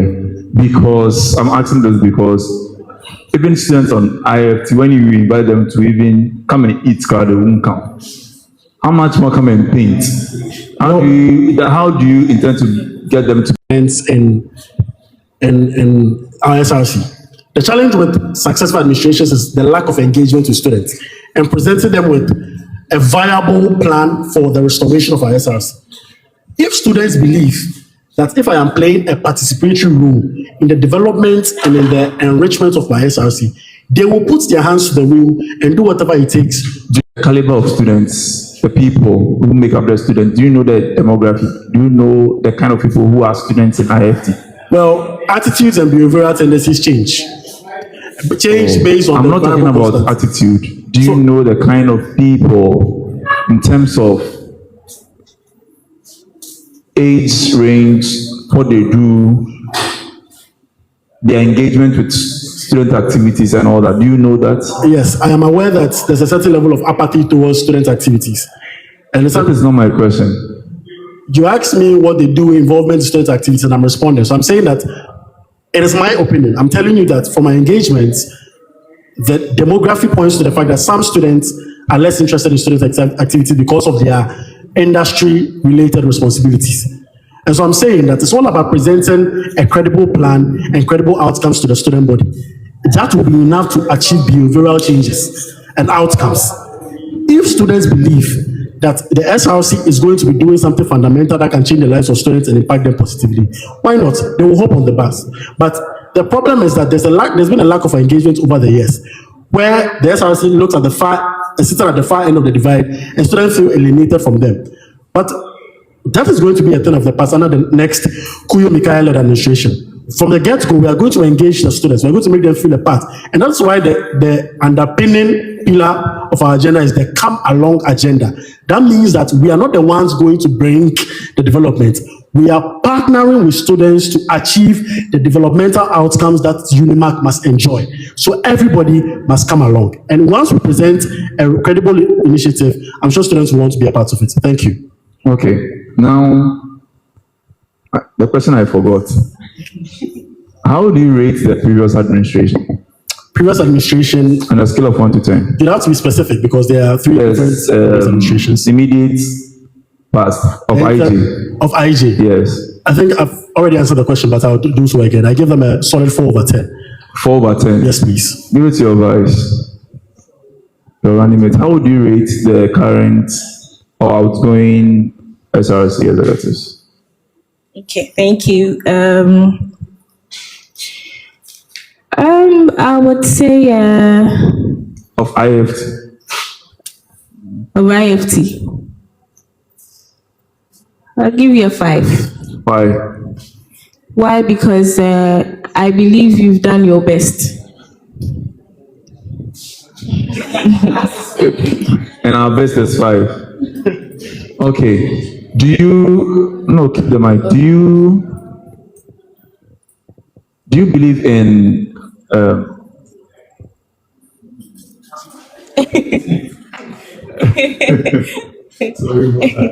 do you believe in mandates of the president? Do you know that the president has certain mandates to do certain things regarding some appointments? Okay. Do you believe that the president can appoint people? Yes, I do. Okay. So in the case I'm referring to, can you narrate what's happened, if you know the case I'm talking about? Okay. I would like you to clarify. Okay, the case about appointing people to serve on this committee. Which people in particular? So that I can understand.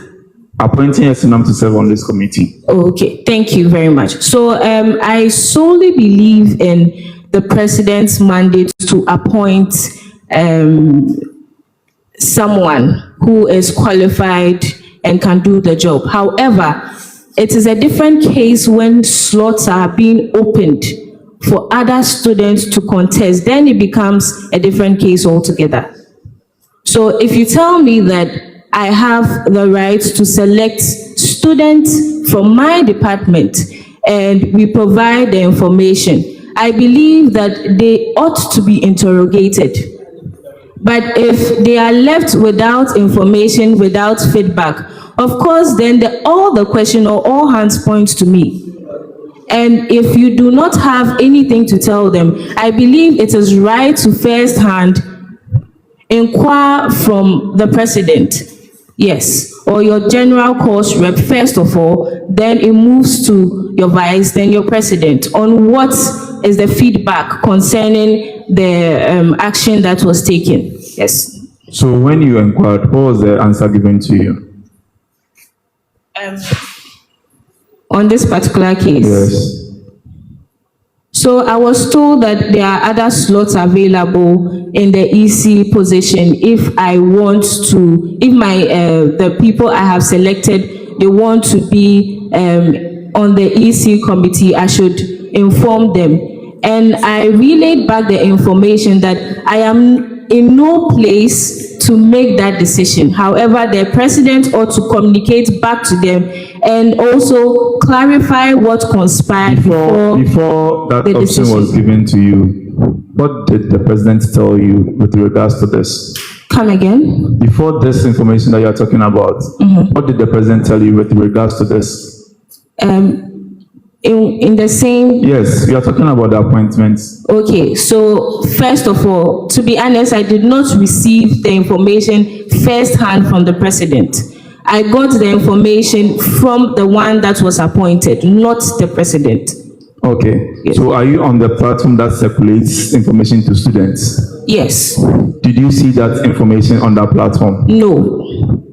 Is it on the platform? I believe so. So why didn't you see it? I stand for the motion that people have various activities and things that can occupy them. So is it the fault of the person who put the information on the platform that you didn't see it? When you say I did not see it, please what do you mean? You are just saying that you didn't see it, right? You are just asserting to the fact please, that you didn't I did not see what exactly? You didn't see the message that was communicated on the platform that relays information to the students. Please, what message exactly? So what message did you answer to in the first place? Okay, so or what message did you say you got from the student? Okay, thank you for the question. So the first message I saw was from the one that was appointed as to the proceedings and the elections and who to choose based on departments. And also the information I got or I saw on the platform was the deadline, which I later pleaded that it would be extended because it was in a haste for me to make a decision for over how many students? 40 students. Around what time? 10, which is not conducive. Yes. So let's wrap it up. Okay. I remember you were told, and a document was circulated or read to you per the mandate of whoever made the appointment. Which document, and how do you know it was gotten to me? Wasn't a document read to you when we had a meeting? What document? Wasn't any document read to you when we had a meeting? Are you talking about this? On this same topic, wasn't a... The vetting procedure? I am asking, we are speaking about something. Oh, okay. SNM's issue, okay, sure. Wasn't the document read to you? No. That is why I'm saying that There was no document read to you when we had the meeting. No. Wow. Is it the meeting online which you were hosted? Okay. It was hosted by the Which other vice meeting did and we the have? president. The answer to that question, no. Let me get it. Let me get it clear before. Are you talking about the virtual meeting we had to deliberate on what Which conspired? other meeting did we have? That was the meeting. So if I'm talking about meeting, then what meeting am I talking about? Okay, so if that is the meeting, I had a call from the vice trying this. Was a document read to you? It wasn't a document. Okay, so then we can end it. It wasn't a document. It was Wasn't the document. What was no. It was a phone call, and I have a witness. So Yes, no document please. was read to There was her. a I think phone call we on the can- meeting. Panel member Ernest, I think we ended there. Since no document was read to her, and it's being recorded live, right? So no document was read to you. Thank you so much. You're welcome. Thank you. All right. Madam Chair. Moses, Sir, how are you doing? fantastic. All right. Are you the one to take UniMAC to the promised land? We are all taking ourselves to the promised land together. Okay. My first question is, if one campus has 70% of the student population, should it get 70% of SRC funding? Why or why not? Well, I genuinely do not believe in such financial appropriations. I believe that resources are located on a need base, and the resources are located to address specific issues. So there must be equity, and equity means that you are distributing resources based on needs. So the resources are distributed to address whatever challenges that exist on those campuses. So regardless of the population, you can have 70% population, but you might not have the degree or level of problem that other campuses have. Our administration is seeking on distributing resources to address tangible problems on the campuses. And if it means that the 70% campus needs more, yes. If they don't, no. So it's going to be need-based allocation, not based on population, not based on any other demographic or variable. We are going to distribute resources according to the needs. That is going to be the fundamental thing. Thank you. Thank you, Moses. During your submission, I heard you mention General Assembly. I hope you are familiar with the Constitution. Yes, to a large extent. Okay, what is the formation of the General Assembly? The composition. Yes. The composition of the General Assembly. So we have the Speaker of General Assembly. So he's the administrative head of General Assembly. We have the deputy speakers. We have, I think that it's still a draft, but there's going to be the inclusion of the Defendant General, who is also going to be part of General Assembly. We have reps from various constituencies as part of the General Assembly. We also have JCR leaders, so JCR reps will also be part of the General Assembly. Those are the ones I remember for now. These are the fundamental members of the composition of General Assembly. Thank you. Okay, so you are promised a sponsorship that could benefit one campus, but it would worsen inequality. I'm really struggling to hear you, honestly. Okay.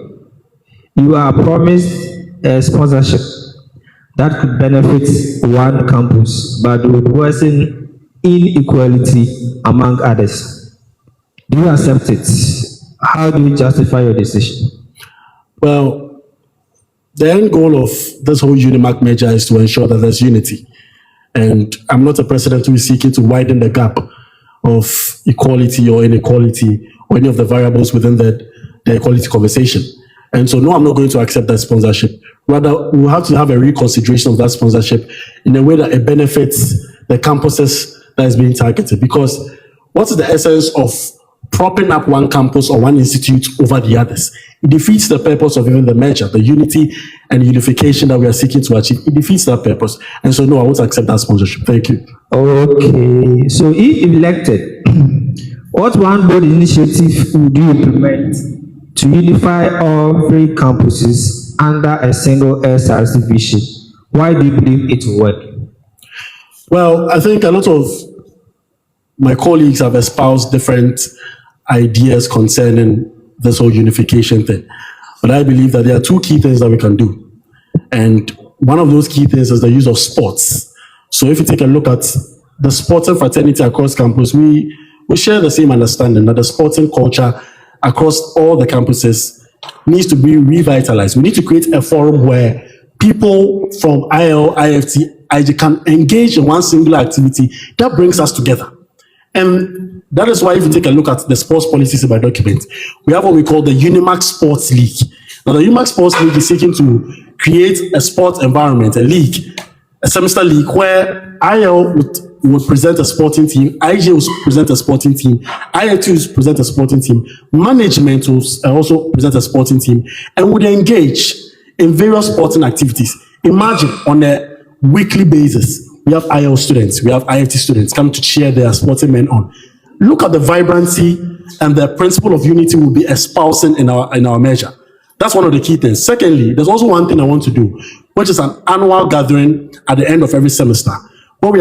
It's going to be the homecoming ceremony. I'm saying homecoming because it's an expression that is used to explain when people from different diverse backgrounds come to one place. So we want to do a gathering, an annual gathering, where we, at the end of every semester, bring together IL students, IJ students, and IFT students to jaw and take a look at what we've been able to achieve in the semester, what can be done better, and how we can move forward. I am deeply sure that if those activities are rolled out, we will create an environment and a forum where students can engage with IJ students engaging with IFT students, IFT students engaging with IF students, and we create a culture where we understand that UniMAC is not three, but we are one. Thank you. Yo, did I hear you right? You said IL represent a team. So to participate, they have to have a team to represent them. IJ also present a team. The institute to have teams. And then IFT also present a team. Don't you think that you are further worsening the issue of us coming together as one? Well, healthy competitions are one of the ways that we foster unity.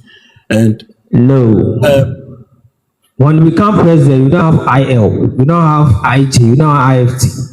Well, thank you. I have a challenge with that reasoning because in even the Act 2020, if you take the UniMAC Act, the Act that establishes UniMAC, so in principle, we can't run away from the fact that we have constituent institutions. There's IL, there's IG, there's IFT. Let's be honest. What the need of students of medicine is communication about. We don't have IL, we don't have IFT, we don't have IG. He's seeking to say that we should not see ourselves as independent members of those constituencies.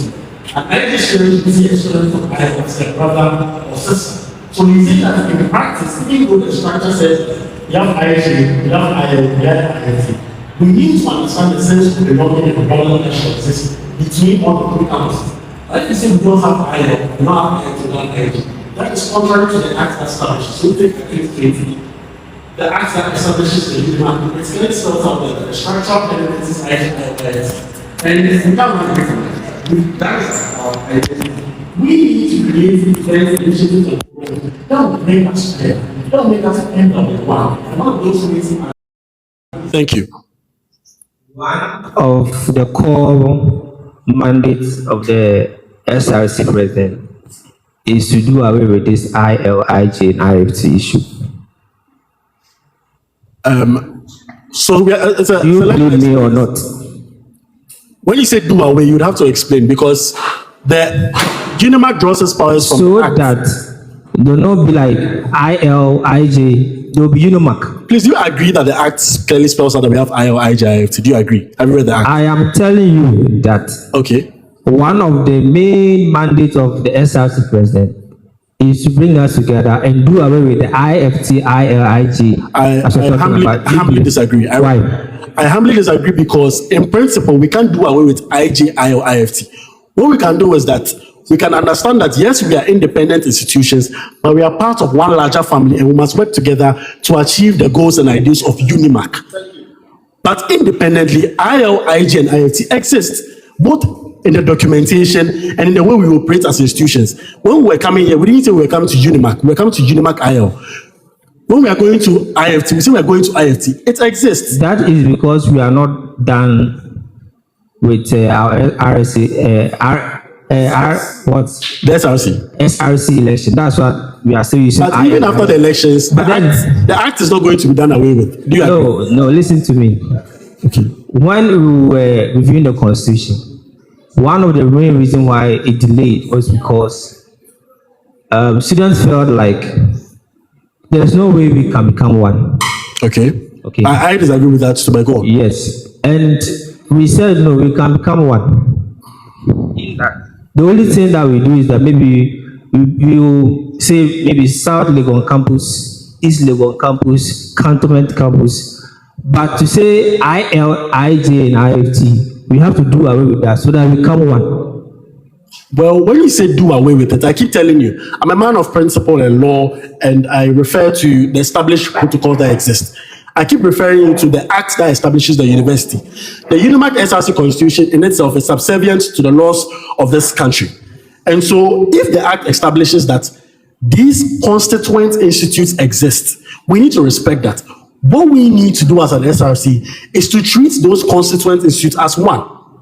But in its implementation and in principle, they would operate as independent institutes. So for example, I have mentioned to you that we need to create avenues where we can foster a sense of belonging and engage with each other. Please hold on. Can I have some silence in the hall, please? Please go ahead. Sure. So I'm saying that in principle, these exist. I understand your drift. I share your sentiments. And my administration is committed to ensuring that we make IJ, IL, and IFT feel that we are the same daughters and sons of the same mother. That's essentially it. So you have a mother, I'm sure. You have siblings. Now, you understand that you are an individual. You are Mr. Wisdom Adongo and goals of the Adongo family. You contribute. That's the understanding. That's the shared sense of belonging that we must foster and must work together. So where IJ falls short, IFT can bring in that resource and potential. Where IL falls short, IJ can bring in that resource and potential. And we've seen it play out. We organize events at IJ and IFT handles the production for it. It is possible to work together. But in principle, well, I believe in diversity. And diversity is a very key thing. So if you're saying pluralism in terms of diverse backgrounds, yes, it's even impossible for us to come from the same background. People have tribal backgrounds, people have certain sentiments that do not align with mine. And it's my responsibility as a leader to engender dissenting opinions and diverse opinions. So as a leader, I'm committed to ensuring that there's the pluralism of views and action. But those pluralism of views and action must culminate in a central agenda. And that central agenda is to make UniMAC SRC great again. So I respect those diverse views. Diverse thought processes, diverse actions. But those actions must be in consonance with what we want to achieve together. So yes, I'm committed to pluralism of views and of actions. Thank you. Would you ever prioritize popularity over effectiveness? Why? Or why not? Thank you very much for that question. I have 20 years old man, and in my 20 years plus of working this earth, one of the key things I've never. So I said I'm a poetry 20 years old man, and in the 20 years of working this earth, I have never prioritized popularity. I believe that effectiveness will bring results, and results will bring popularity. So my focus is doing the work and doing it well, and letting the impact speak for itself. So I might not be the most popular person, but if the work speaks for itself and it attracts popularity, why not? But I would prefer that it's effective, it's strategic, and it's tailored to save and engender the lives of the people that I'm serving. That is far more important to me than popularity. Thank you.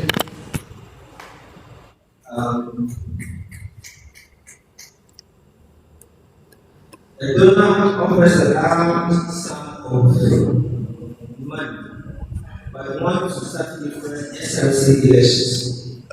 How do you... My boss, when you started the submission, I couldn't hear from the start. Yes. I'm saying that. Let me repeat the question. Okay, sure. Students say a peaceful protest demanding better Muslims, but the protest escalates and causes minor damage. What is your immediate action and how do you address the underlying demands? So it's important to always be on top of the issues as a leader. And so as a matter of urgency, I would constitute a certain team that is made up of my executive team to understand what actually happened. Because for me to take the needed action, I must understand what happened.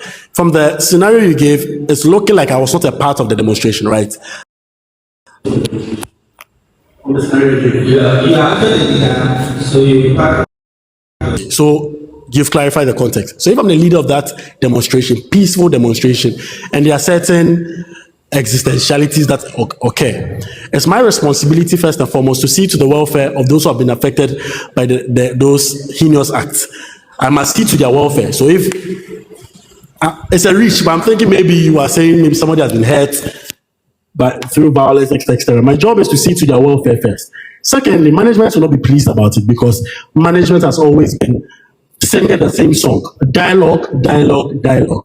And so it's important that we need to go back to the drawing board and engage with management and understand that the peaceful process was necessary because probably they ignored dialogue or they did not want to engage students, or the action they needed to take to benefit students' interests was not advanced. And so that is why we needed to take that action.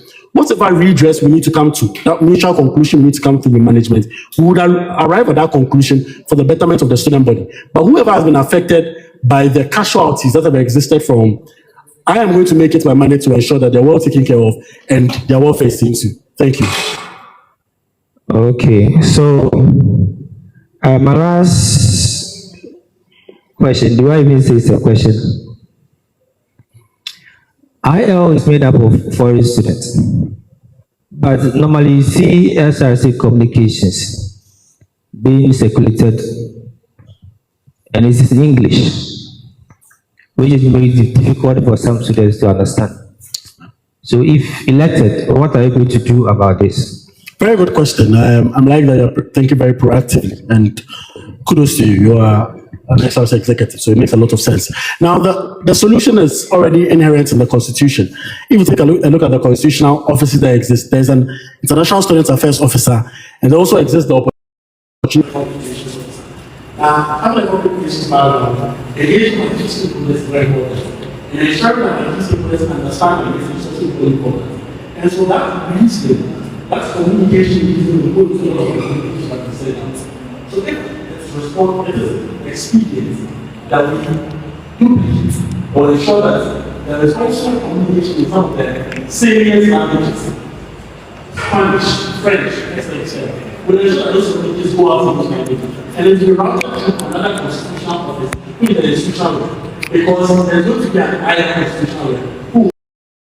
IELTS students on that campus. So we'll ensure that we work hand in hand with these offices. And I'm mentioning them again: the Public Relations Officer, the General Secretary, and the Institutional Rep and Institutional Students Affairs Officer, to ensure that there's smooth communication between the Executive Committee and the institute. What I'm saying, I would say that when we get the notes, make sure that all SRC communications are done go first. I mentioned that explicitly. No, you made mention of you having a communication officer. So I'll show you the how.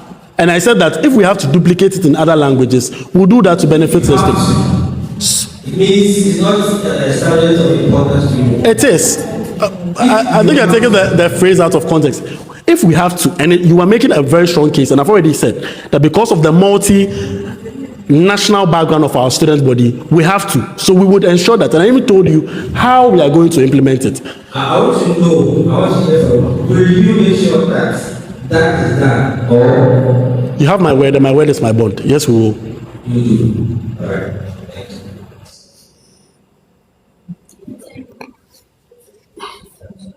How do you intend to raise your defense body in terms of communication? Thank you very much for the question. Communication comes in diverse forms, and if you take a look at the SRC Constitution, which I make reference to a lot, official correspondence of the SRC is handled by the General Secretary. Now, to enhance a mutually beneficial relationship, I'm sure the framers of the Constitution have also added a new portfolio, that is the Public Relations Officer that will be appointed. Now, we're going to use diverse mediums. First of all, because of the fact that the vein of our SRC is mostly digital and online, because we don't really have a lot of campuses where students stay on campus and then we have to do a lot of engagement. We are going to use the standard medium. So the SRC already has an official SRC notice board where it shares, and when I say the SRC, I mean my constituent institute. We already have the SRC notice board, we share official communication. We need to revamp that. We need to revamp the entire communication framework and now take a look at UniMAC. So institutional reps have their own communication channels. Our job at the executive level is to ensure that information is promptly and properly disseminated to the institutional reps for further communication to the specific institutes. Now, together with the public relations officer, we're going to ensure that we make use of digital mediums to create content that will properly disseminate SRC information to the student body. So we're going to use both written content, digital content, and personal engagement. I have plans that as much as is within our domain, we will be visiting campus regularly to touch base with the students. That is a promise. We're not going to have an SRC where students are going to see their leaders at the start of the semester to do a welcome back tour, and when we're about to enlist them. We will be visiting campus regularly because we want to touch base with the students. We want to understand their realities. We want them to know that we are there for them and we are willing to lead them to the promised land. And so I've already explained that we use written, digital content, but also personal engagement. These are the three fundamental pillars of our communication framework. Thank you.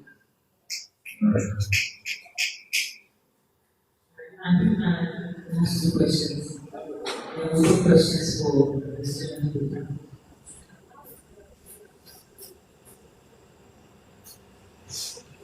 But beyond events and welfare, what's the lasting institutional change do you want your SRC to implement? Thank you very much for the question. I believe that there's a loss of trust in what SRC is. That is the fundamental problem. Students have been led to feel very apathetic towards anything SRC. So if you've noticed, it's even difficult to get students to be involved in SRC business. We want to use our administration to set that benchmark. We revive the lost love for Student Representative Council business. And that is why our manifesto document is called the Reset Manual. We are going back to the basics. We're going back to the rationale for which the SRC was formed in the first place. And at the end of the Kouyo Milady-led administration, we want to ensure that students who have lost trust, who have lost faith in not just the SRC and student leadership, that faith will be restored and they would believe that student leadership is very profitable to the lives of students. And I could go into how we intend to do this. One, by ensuring that we leave long-lasting legacy projects.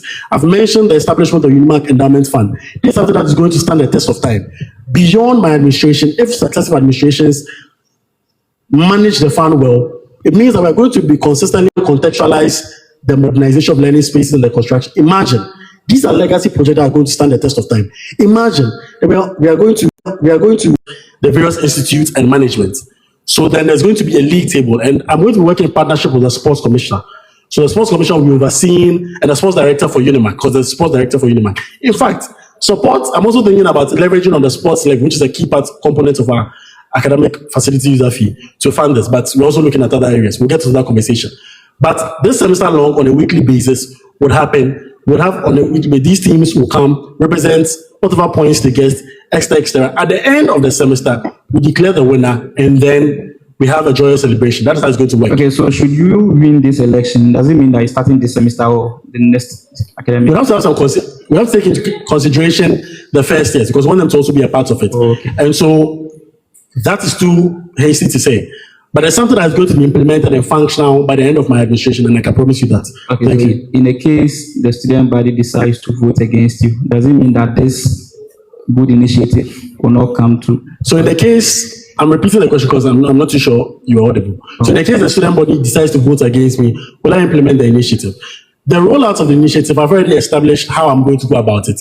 It would require that I'm in office, because to engage the UniMAC sports director, to work with the sports commission, I need to be the SRC president. You see, I'm not contesting for the position just because it's a position. The access, the relevance, and the power it gives me to do certain things is very important. So I will do my best to try and implement it. I've had conversations of even organizing a mini sports competition. But when we go into the funding, it's sometimes very difficult. But leveraging on my office as SRC president will be easier. So I can't say for a fact that if I'm not voted into office, I'm going to implement it. But what I can say is that we'll do our best even if you're not voted for, because it's always been about impact and not positions for me. Thank you. Okay. Moses, were you part of the previous SRC executives? No, please, I was not. Okay. But I've always been at the forefront of student advocacy and leadership. I was not part of that.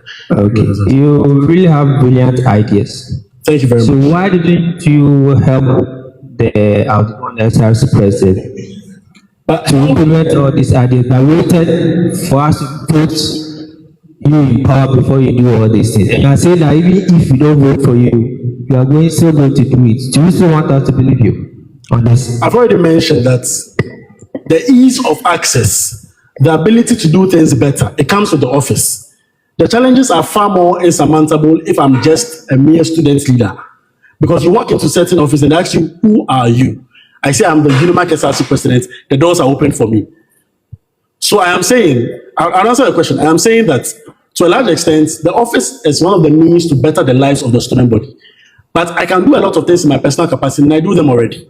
So to answer your question about not working with the previous administration, every administration has a set of people they want to work with in various capacities. That's why appointments are made. That's why people reach out to certain people for support.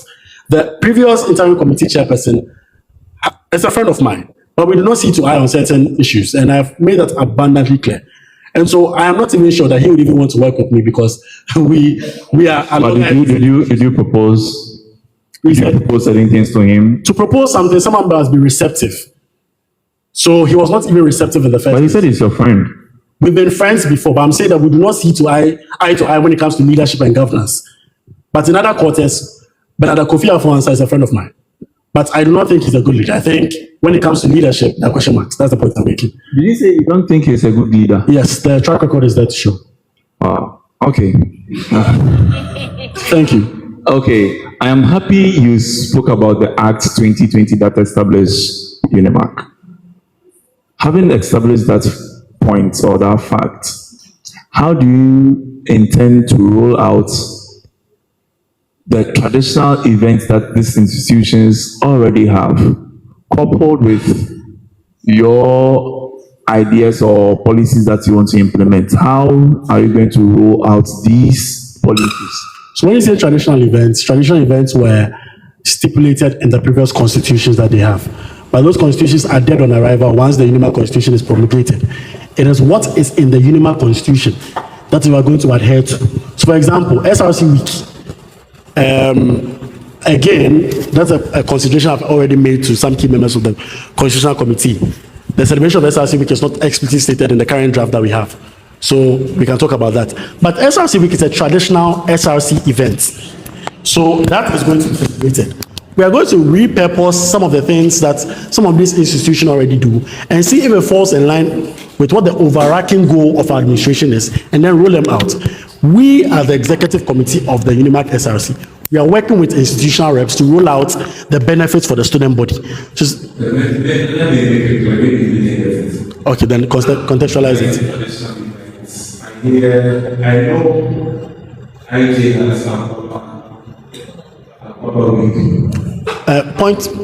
Okay, I was coming to do a General Assembly's intervention side. Sorry. So, point of correction: Akwaba Week is not a traditional event; it's a convention. So, a convention that successive SRC administrations have been doing. It's not stipulated anywhere. So, traditional means that it is statutory; it must be organized. No, that's what it means in the truest sense. That's fine. Traditional means that the various institutions have been doing over time. Great. So, I'm mentioning to you that we can depart.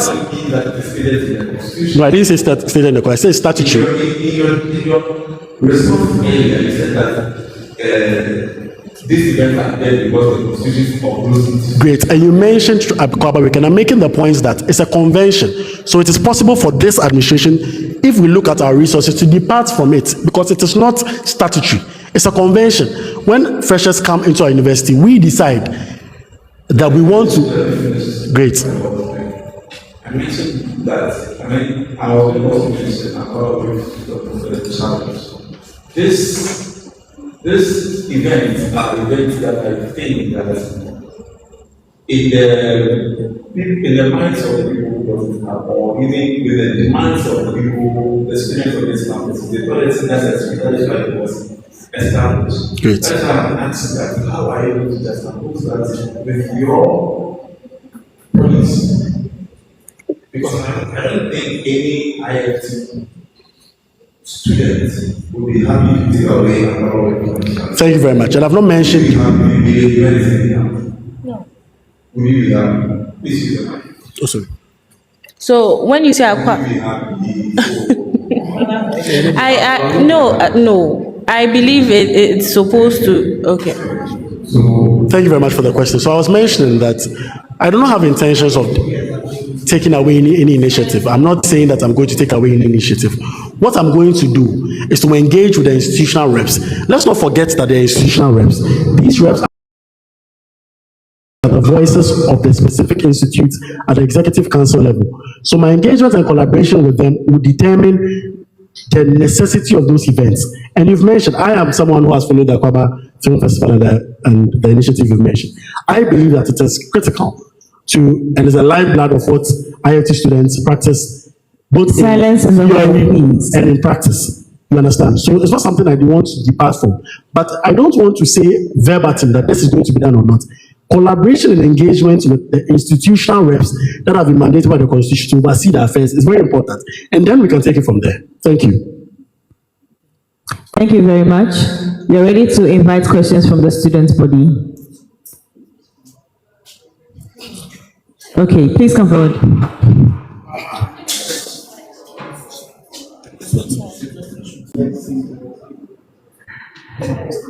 Hello, please. No, listen. It's to all the students. It shouldn't be in a storytelling form. The question should be straight. That's right. Yeah, it should be straight to the point. Your question should be quick and straight to the point, please. Thank you. Please go ahead. Good evening. Good evening. My name is Jipa, and my question is to my president. To your president. Yes, please. Okay, so in the research manual, you stated that you are going to do a peer-to-peer mentorship. So I want to know the criteria you are going to use to do that. Are you going? Okay, yes. So how are you going to do that? Thank you. Thank you very much. I wanted to speak about a very key policy, but it seems we've not entered those waters. The Strategic Academic Support Committee, which is going to be the functional committee that is going to handle all academic-related challenges of students. Now, under that Strategic Academic Support Committee, one of the key things we want to do is peer-to-peer mentorship. We've come to the realization that academic brilliance is not standard. Certain people grasp information better than the others. Some people are slow learners, certain people are fast learners, some people grasp certain concepts better than the others. It's important that we do not leave our students to their fate. And in not leaving students to their fate, one of the key things we are going to use, the standard academic measure of academic brilliance is our GPA. And that is why, even to be able to contest for this position, use GPA as the measure of academic brilliance.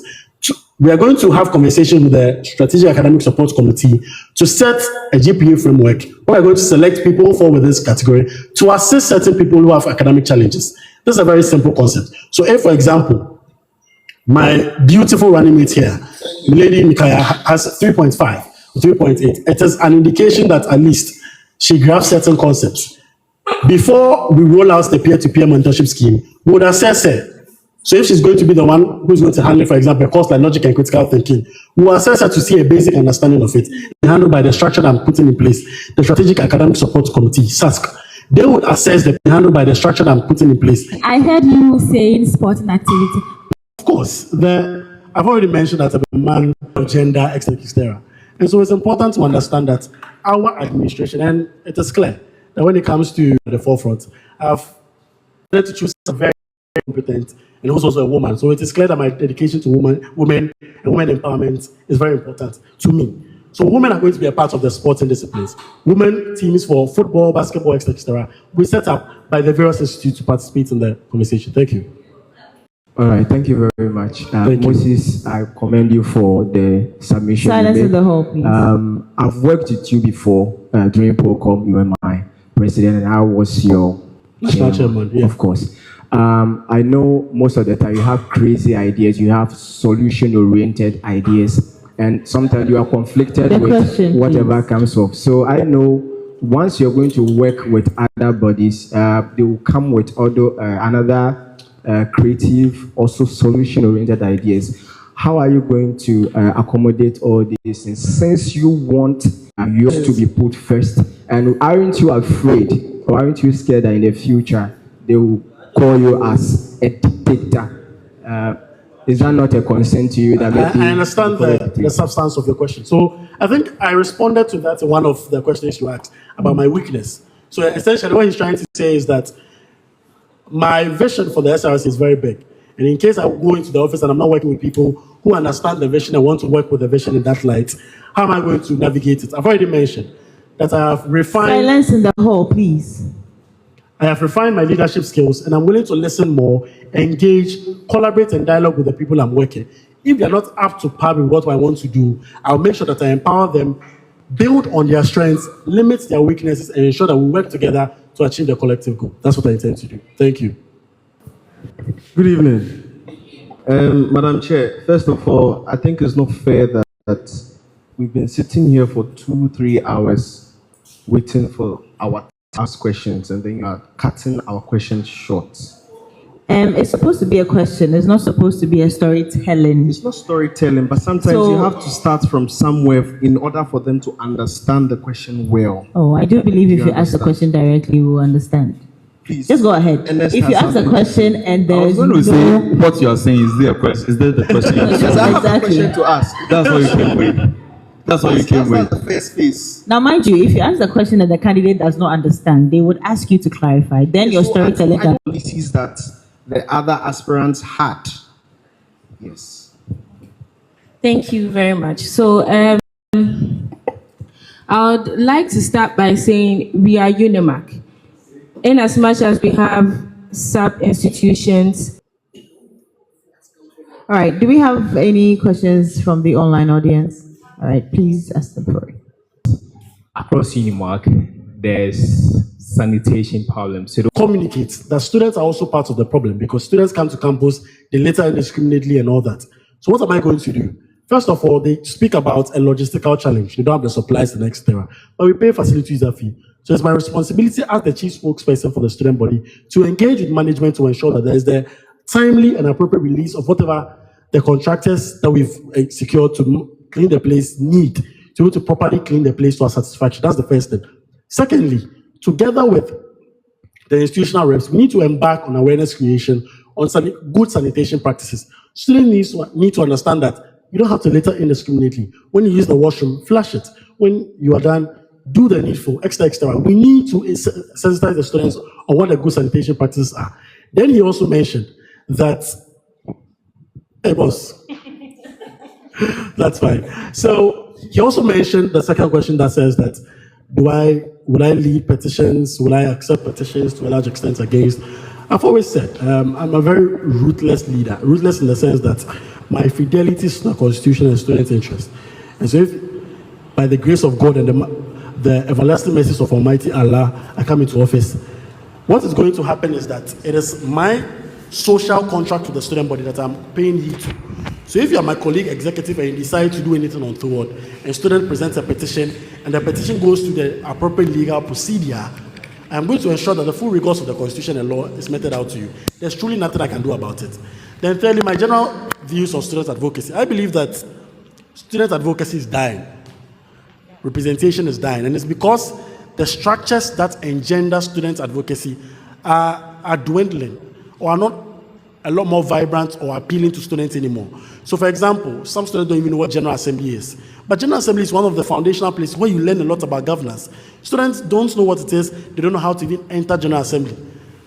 So how then do they cut their teeth in advocacy and representation? So I believe that our administration is going to make the SRC vibrant again and give students a golden ticket to want to be a part of the SRC business once more. Thank you. All right. The reason why I picked the microphone is you mentioned that you're going to be doing advocacy. Sensitizing the students on good sanitation practices. We've done that practically on IIT students, but still. We've done that.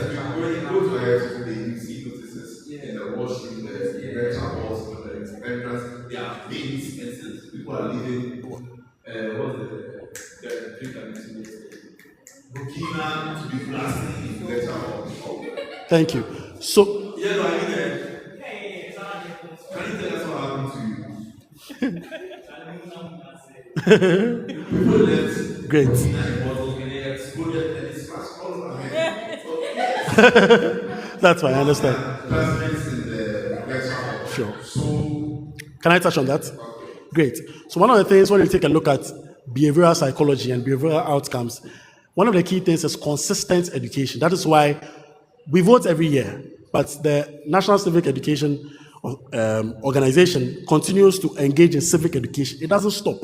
So to achieve behavioral outcomes, it's important that education is consistent. So we can't stop the education. It is a key component in achieving behavioral outcomes. What I would add to the soup of advocacy and representation is that we would also need to start meting out punitive sanctions. Deterrents need to be established. People need to understand that if you make certain mistakes, you must be punished for it to serve as a deterrent to the next person. And so that's one of the added layers. By education, even though you are making the assertion that it has not yielded a result yet, I would not want to give up on the good people of UniMAC. Now, to institute punitive sanctions, it's not in my domain. It must be in collaboration with the General Assembly and even the Dean of Student Affairs to a large extent. We will look at what is needful within that current context and apply it. But I can't sit here and say from the top of my head that people will pay a fine of 100 cedis or this. That will be beyond me. Sure. We said that we have found those of that you work part of the class and all that. So how are you going to identify students? On the lighter side, I'm sure there are students who already want to go out of the classroom. So you are doing them a favor. So it means that so we need to take a look at the punitive sanctions, and if we need to establish sanitation watchdogs, we need to give people responsibility that these people,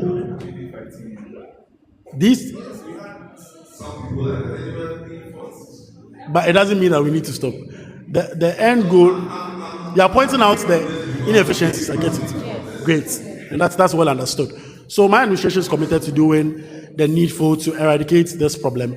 And since you have a first-hand knowledge, we'll definitely knock on your door as and when it's necessary, if this vetting panel gives us the nod to contest in the upcoming election. Thank you very much. Silence in my hall. All right. Any last words for the students' body? Under 1 minute. Under 1 minute. So am I allowed to look at the camera? Feel free. Because a large majority of the student body. All right, thank you. So, good evening, good people of UniMAC. My name is Moses Desire Kouyo. I'm here with Milady Orlando Mikaya. I am a man that has walked the path of student politics for the past 4 to 5 years. I'm a man that has served in numerous leadership capacities. I'm a man that has exemplified that a leader is supposed to be competent, the leader is supposed to have integrity, and the leader is supposed to be transparent. And now I want to take it to the highest level to serve you better. But to go to the highest level, I need your consent. You would need, if the vetting panel endorses me, you will need to go to the polls and endorse me as the next and first UniMAC SRC President.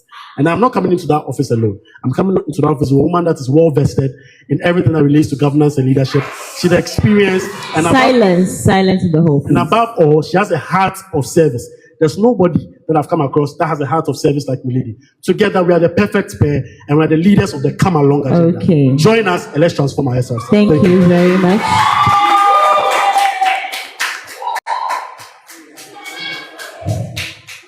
Thank you very much, Mr. Moses Desire Kouyo, and the clapping is okay. Thank you.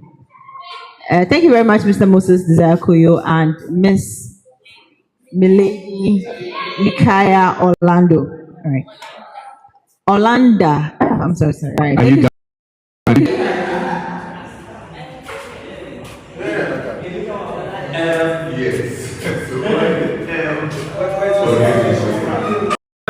So thank you so much for the time. I do have a lovely. Our Vice President, I will tell you.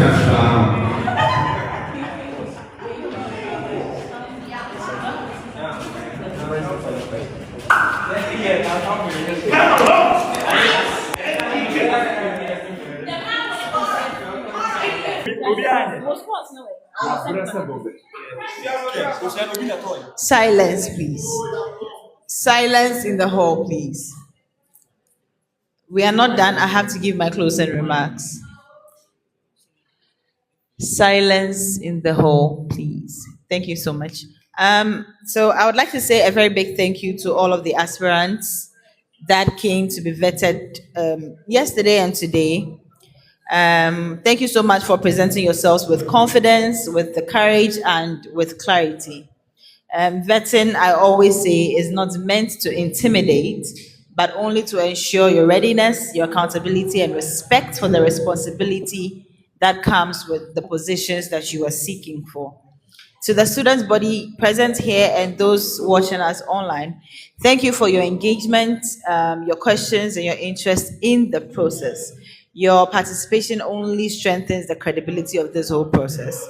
As we are moving into the next phase of the electoral process, we are encouraging all of the aspirants to campaign with integrity, respect one another, and focus on ideas that uplift the UniMAC students' body. Tomorrow, we are going to put out or publicize the names of those who made it through the vetting. And then these people are, again, supposed to continue with their campaign, spread their message across the student body. Further updates regarding the elections, including the next activities on the roadmap, one that I'm personally looking forward to is the presidential debate, will be communicated through our official platforms. On behalf of the SRC Coordinating Committee, which again is the Electoral Commission for these elections, I thank you all for your time, your cooperation, and your commitment to a credible and transparent election process. Thank you so much, and do have a good evening.